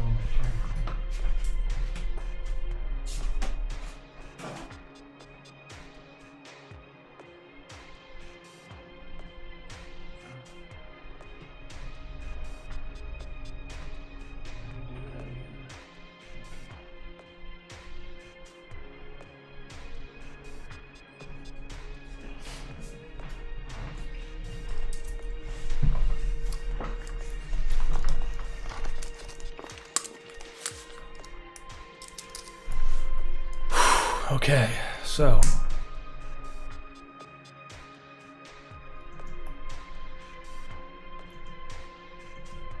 I think it should go up. It doesn't look right what's going down somehow. So I'm gonna move these up a bit.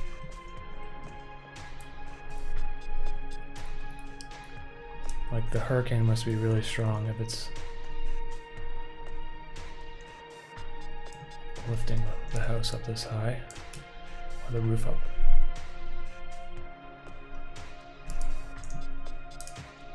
Okay, there. So now, yeah, that looks a little bit better.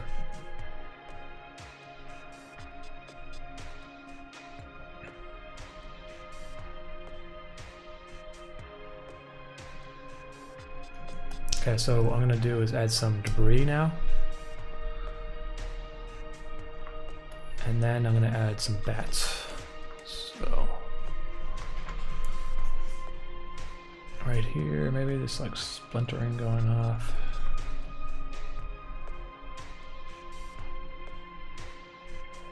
Oh, I see.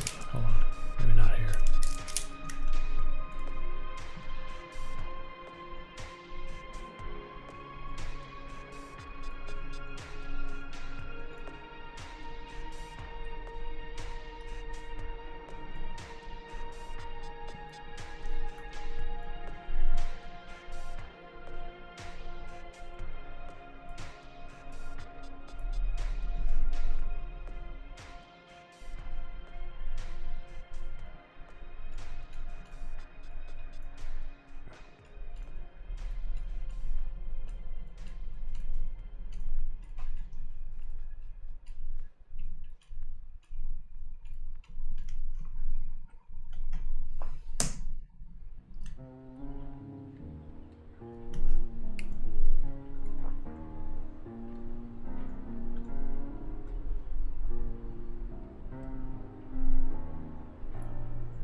Right here, there should be like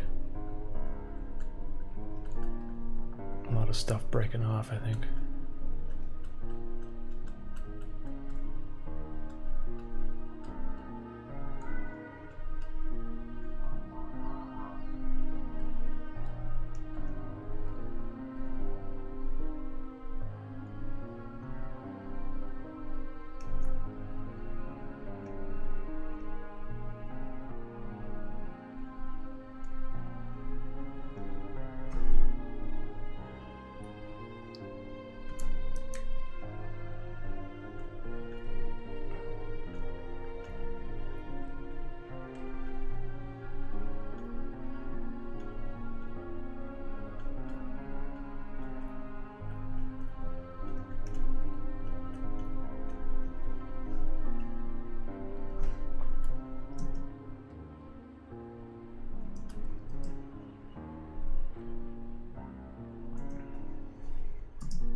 Aiden Jones, thanks, man.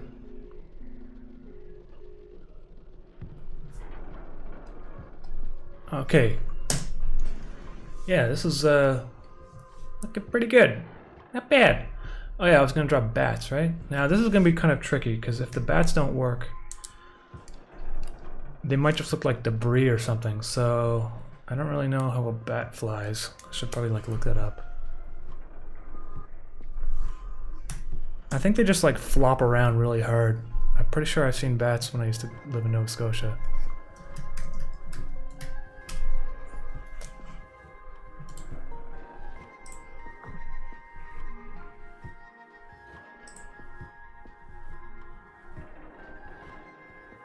Okay. I don't really need to look at it like that detailed. It's basically just like a bird, kind of, and it's gonna be so small that you're not even gonna really tell if it's a bat or not. But we'll see. Okay. So the bats.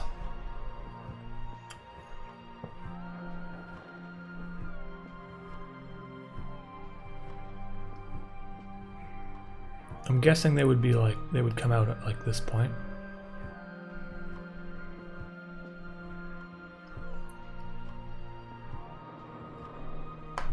So I should put them on a layer that makes sense though, probably underneath the roof. Let's do a test here. Yeah, okay.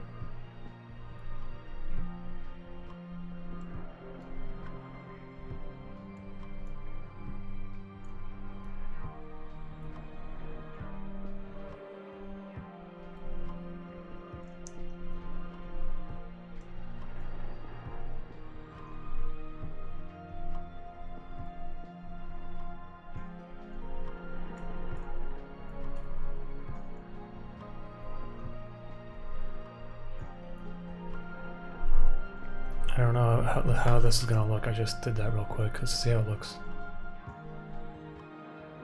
Hey, that kind of looks like a bat. But you know what? The problem is he's not like...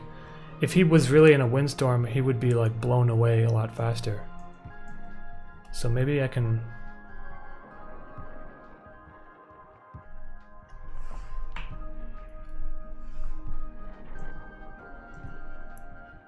Oh, so he kind of just like appears.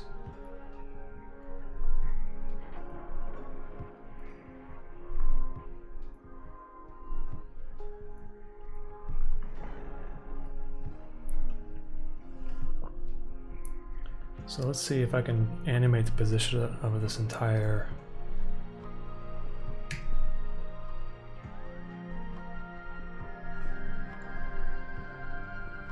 Oops.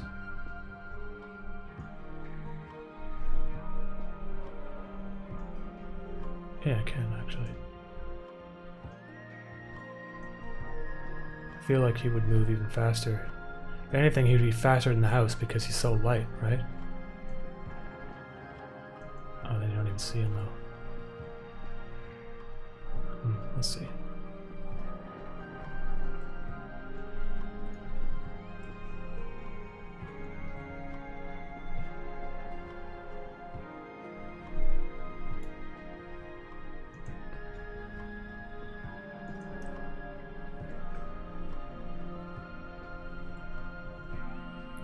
Oh crap. I'm making a mistake here. This layer I drew the bat on is the same layer as all that debris. Crap. It's closer to bird, like I think make the edges sharper. I don't... Yeah, it kind of looks like a bird. And it'd be kind of weird just to have like a bird in the attic. And I guess it wouldn't be weird, but I gotta undo that. Crap.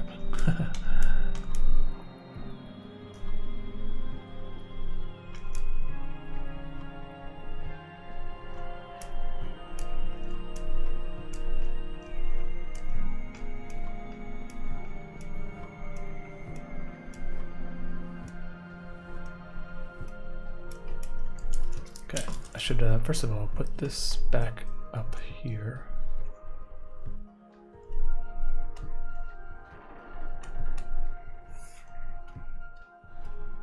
Okay. Let's just do a quick test.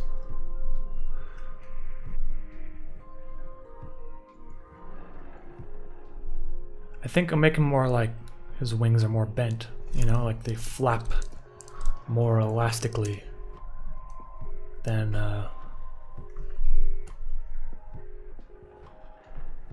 and more aggressively.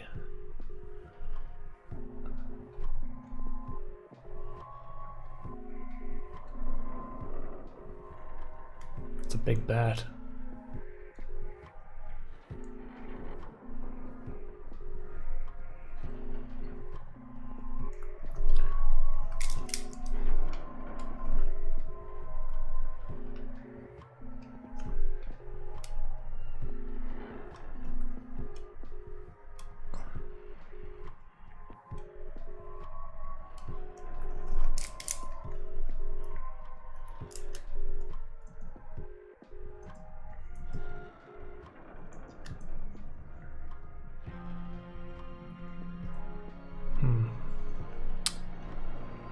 I don't know about these bats, man. It might just be, it's kind of like,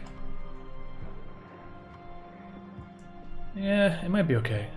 Let's keep going. Maybe he struggles to fight in the wind.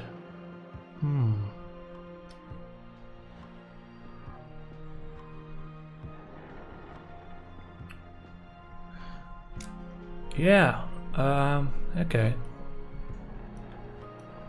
You know what I should really do though? I should do this in After Effects, because then I can duplicate the bat, and so let me just delete this layer. So I got the house here. House is exploding. Version 2. Scope into After Effects.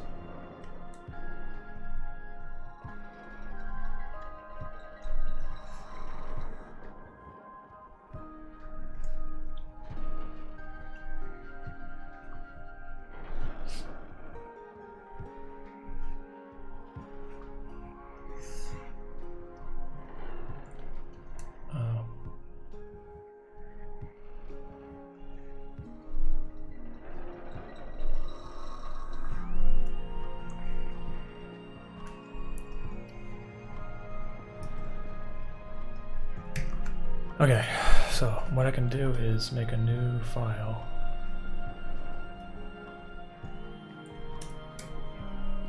Oops.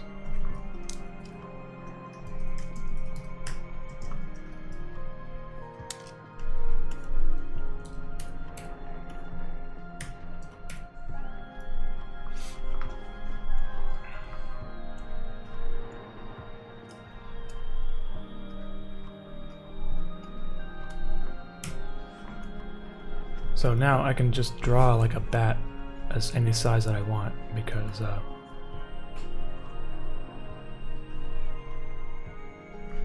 I can shrink it down in After Effects easily.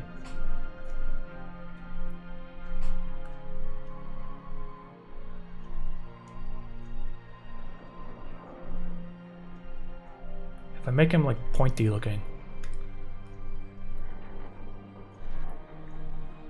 I think it makes it look more like a bat. Like,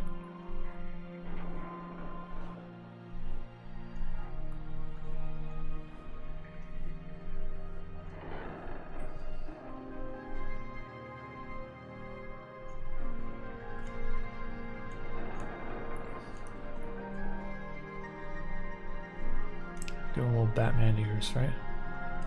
Isn't that what bats have?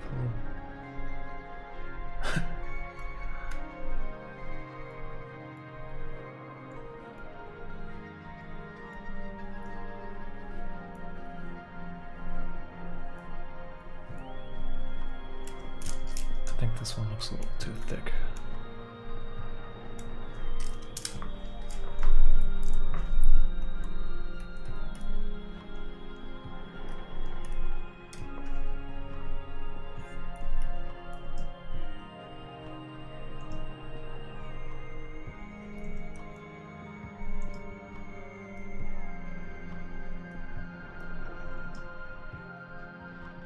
Hey, that looks alright, I think. So I just have to make his ears a little bit more consistent.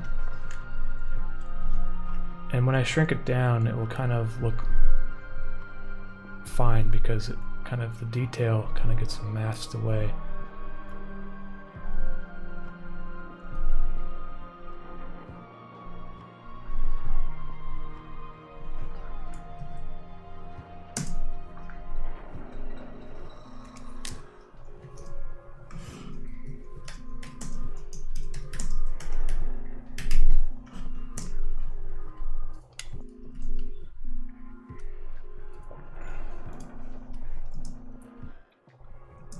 Okay, so now in After Effects, bring in our bat, or multiple bats.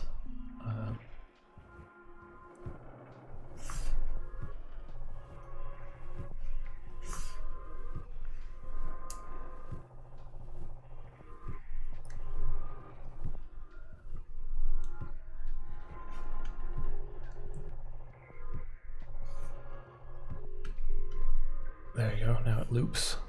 Okay. So I got my bat. Oh, another thing I should do is just crop the file. It makes it easier to work with.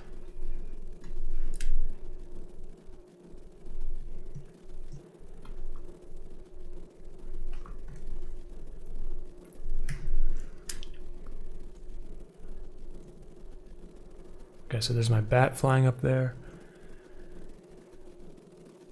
At Fox in Space. Hey, bud, hope you're hanging in there. Hey, dude, what's going on, man?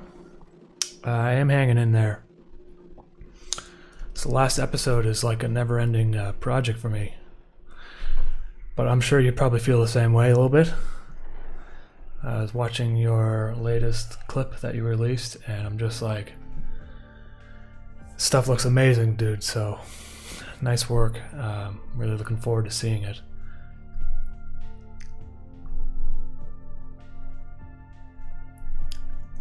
Okay, so there's my little bat. Maybe the bat comes out at this point, like when the back of the roof rips off. So I should put him behind the house, actually. So I'm gonna take the position and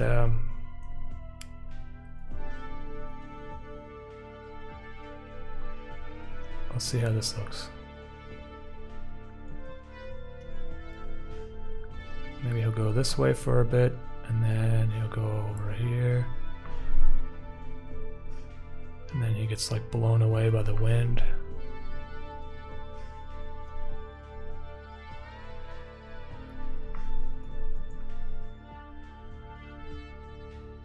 Like he's struggling against it, and then he just can't. That's not so bad, actually. Just needs a little bit of finessing.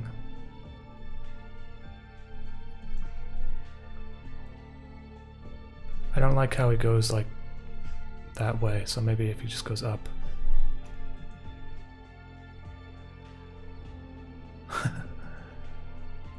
Now, I think he's a little bit too big, honestly. He looks like a giant seagull, so if he was a bat, he would be kind of like that, wouldn't he?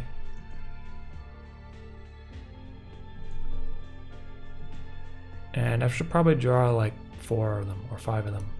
I don't have to draw them, I just have to loop them. Maybe a little bit bigger, just so you can see him.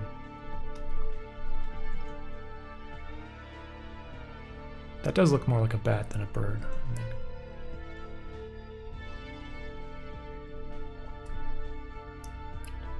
Now maybe his scale also changes. Technically the position, I should be using the position tool, so he starts off here. But I already used the position tool, so I'm going to use the anchor point tool, which is kind of a hack. So he starts at this position, and then at this point he's further away, I think, this way.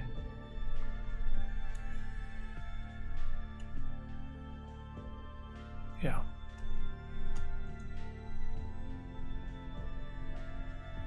Doesn't really make much difference, but yeah, I have about 2 to 3 scenes left on episode 2. Still a lot of work, but I'm almost there. More strokes for yourself. Okay. Dude, how long have you been working on episode 2? Because I think it's been over a year, has it not?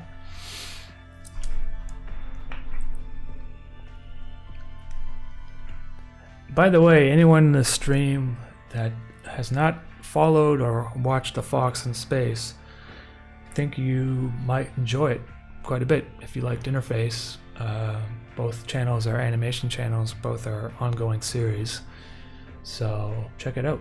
And I feel like the sound design has a lot of crossovers. There's like, it's like kind of a atmospheric, you know? So.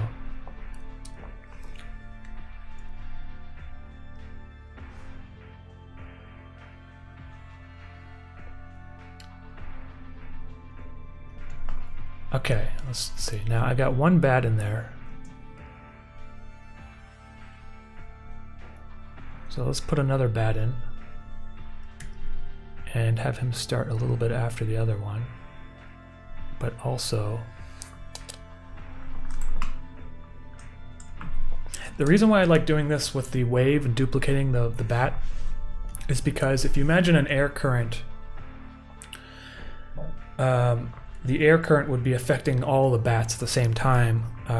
So basically they're following the same kind of general curve, but what I'm going to do is just manipulate the curve just a little bit so that they're not exactly the same.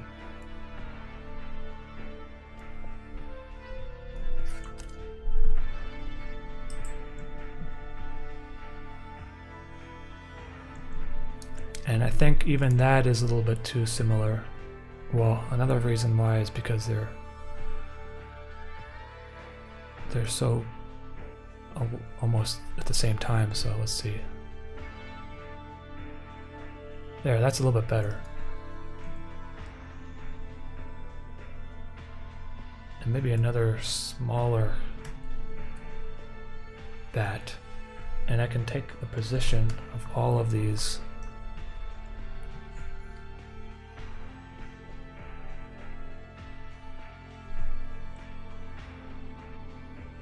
and move them down.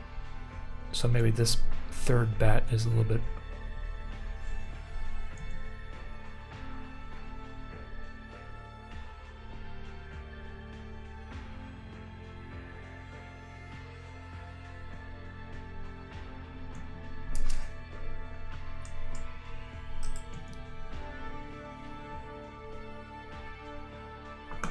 Now, I like those, but I do think that they need to start moving quicker afterwards. So, like the wind is really picking up, so I'm just going to create a null here.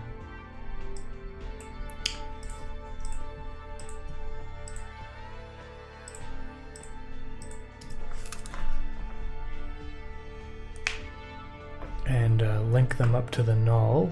So now when I animate the null, it affects all the bats. And I can just basically, at this point, they're right here. But maybe I want them to be kind of like out of frame a little bit earlier. So I'm just going to adjust the position.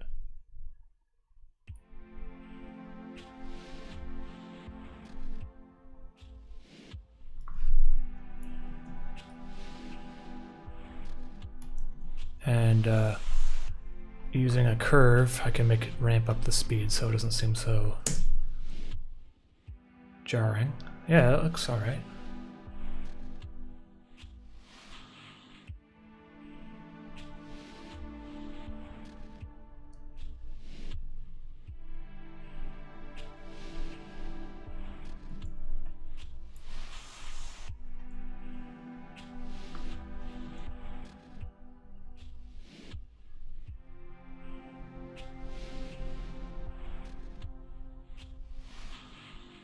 Cool.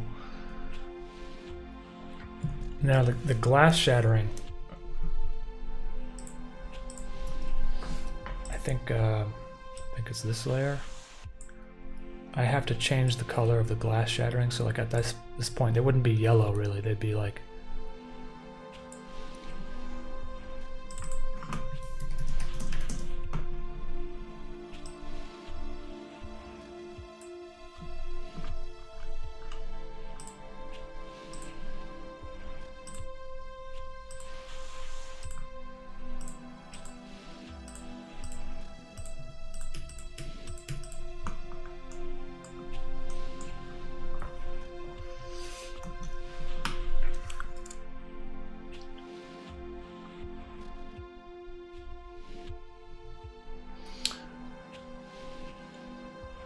the thing about the bats is I could have them fighting the wind and stuff, but the problem is if you have them, like if I don't want them to be distracting, because it's not about the bats, basically, the shot. And so the bats come out, but if I have them like doing shit in the background where they're fighting the wind, it might become like it might kind of like feel like the focus of the shot is shifting a bit. So I don't want to focus too much on the bats. But maybe I might adjust them later, we'll see. So I need the light to change here a bit. And actually the easiest way for me to do that is to just make this a pre-comp.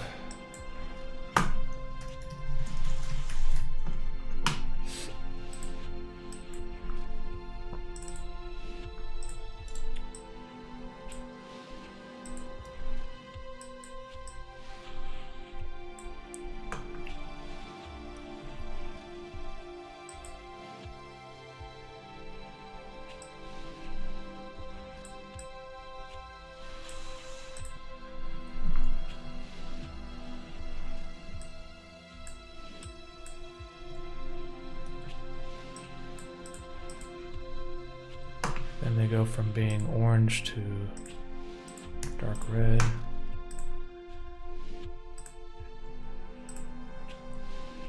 And then they go from being dark red to, well, let's just make it black.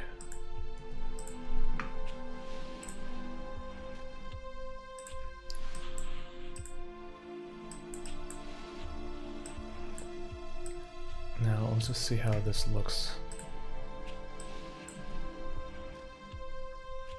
That looks a little bit better, because it's like the glass is still retaining some of the light for the first little bit, but then, you know, and the background's not going to be black, so you're going to see it even if they are black. Like there's going to be clouds and stuff back there.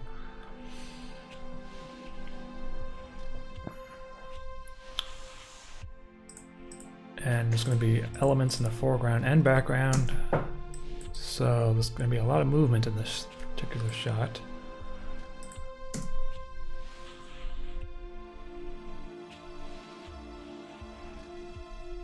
Oh, that's crazy.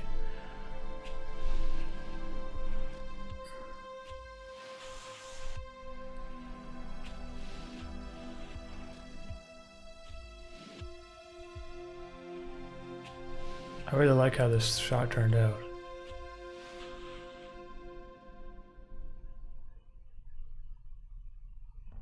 Yeah, so there's going to be stuff like in the foreground, like flowers and stuff that are blowing in the wind. So you're not going to see like the bottom half of this house really. And there's going to be a lot of debris in general. So that will make it a little bit more lively too. But I think I'm done for today because I've been streaming since like 3 and I need to go eat some food. So let's answer some of these last remaining questions here before I call it a day.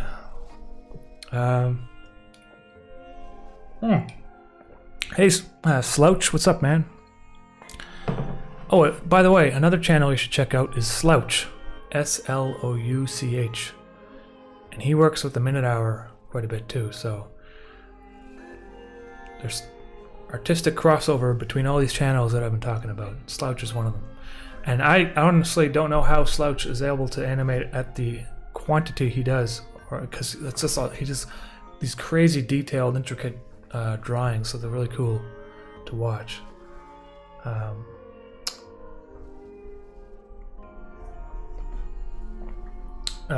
Dude, do I make NFTs?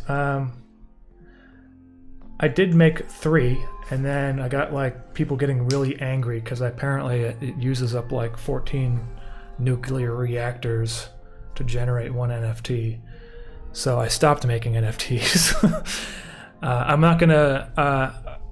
I'm basically waiting until point of stake comes out for Ethereum. So the whole electrical consumption aspect to it is basically null. Also, though, I'm not particularly, you know, the NFT things is so new. It's like I don't even know what to think about it, you know. But as a digital creator, it's kind of like, why would I not take advantage of something that is basically made for someone like me, you know, digital stuff. But for now, I'm kind of holding off. I got those 3 NFTs I made, and that's about it. So, in terms of artwork and stuff, you know, I do prefer actually to make like real paintings and stuff, and like this one behind me.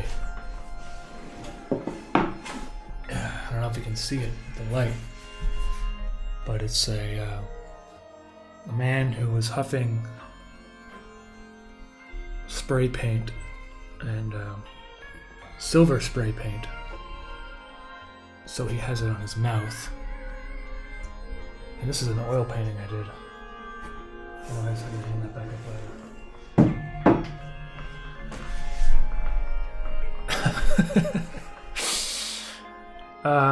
Okay, favorite record of the year? That's another good question. I mean, I don't really buy records like crazy, but I will say that, and I've talked about this on the stream before. Where did I find it here? This record by Public Memory. Oh, this is just the inside sleeve.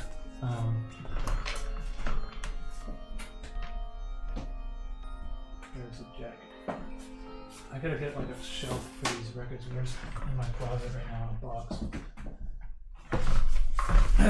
So another record recommendation is this guy, Public Memory is the name he goes by, and he's released this album called Ripped Apparition. And if you like kind of like a mixture of electronica and down tempo and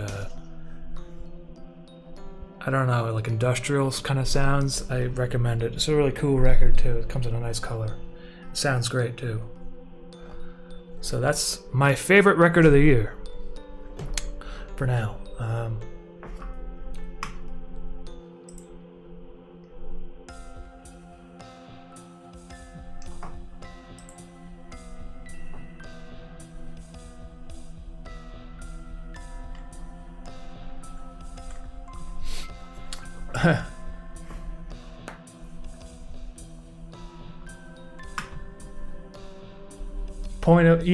ETH has point of sale already out. I get the date. Okay. Well, yeah, maybe. I mean, I heard it's coming real soon, so it's probably already.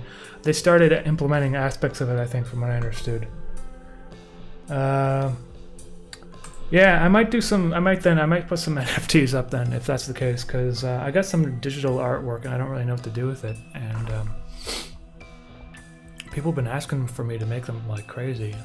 I've been using Rarible because it synchronizes with OpenSea, which I feel is kind of important for the longevity of these things. But anyways, what else is there? I have a random animated question. I have a long composition that needs to go to a tempo, but when I pre-compose, the timing is different than when I do a true preview, making me have to render everything again, probably, right? I'm using Adobe Animate. Well, sorry. Adobe Animate I don't have experience with using, so I can't really answer your question. But I'm assuming you have your audio in the program, because if you did, then that should basically solve your issue, because then you're animating to the audio live. Now, the thing where you could run into problems is your frame rate, right? So make sure that every program you're using is using the exact same frame rate. So if you're animating at 24 frames a second, or whatever it is, 15 frames a second, make sure your composition in After Effects is 15 frames a second. And just be wary that things like 29.97, which is NTSC standard for like 30 frames a second, is not actually 30 frames a second. It's like 29.97. And the same thing for 24 frames a second. There's like true 24 frames per second, which is 24 frames, literally 24 frames per second. But on like this camera that's recording me right now, it's got 24 frame mode, but it actually records at 23.976 frames per second. And if you're animating, typically you don't use those drop frame formats because it just makes things messy. Like it's like a fraction of a frame. Like you don't want to do that. So I personally animate at 15 frames a second, and if like and the reason why is I don't know, it goes into like 60 and 30 and stuff for television if it needed to be in the future. So I don't know, like I can't really diagnose your problem unless I knew more about your workflow there, but I'm sorry I can't be more help. Frame rates though, that can screw you up big time. So it's like almost when you're starting a new project, before you come up with any creative stuff, like at least decide on a frame rate, because it's going to be really difficult to change things after you already started working on them, especially when it comes to animation. That's what I find out.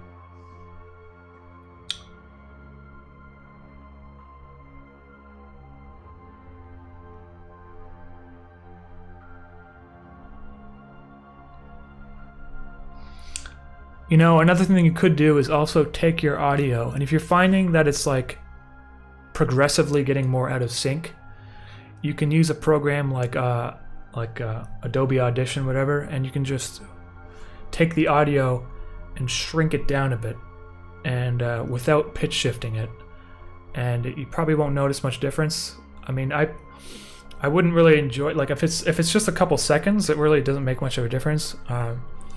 If it's more than that though, you might start noticing the song actually sounds faster than it should be. Okay, anyways, last question before I go. Would you put out any physical releases of Interface after it's complete?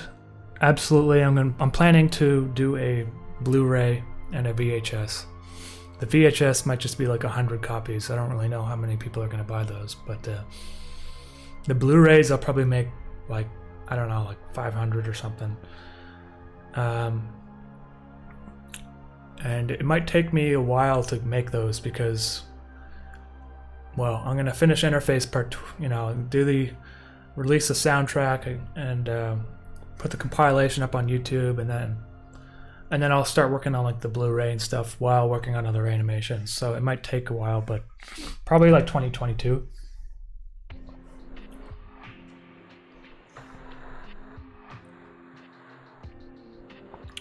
Major Tom, hey, thank you very much for that. Awesome work, my dude. My friends really enjoy it. Cheers, Major Tom. And Miziel Enrique, Miziel? I don't know how to say your names. Would you do someday do a tutorial about 3D stuff? I'm fascinated that you make it look like 2D. Yes, I can do that. Maybe after I finish Interface, I'll kind of like go through my old files and show you how I made the 3D stuff look 2D.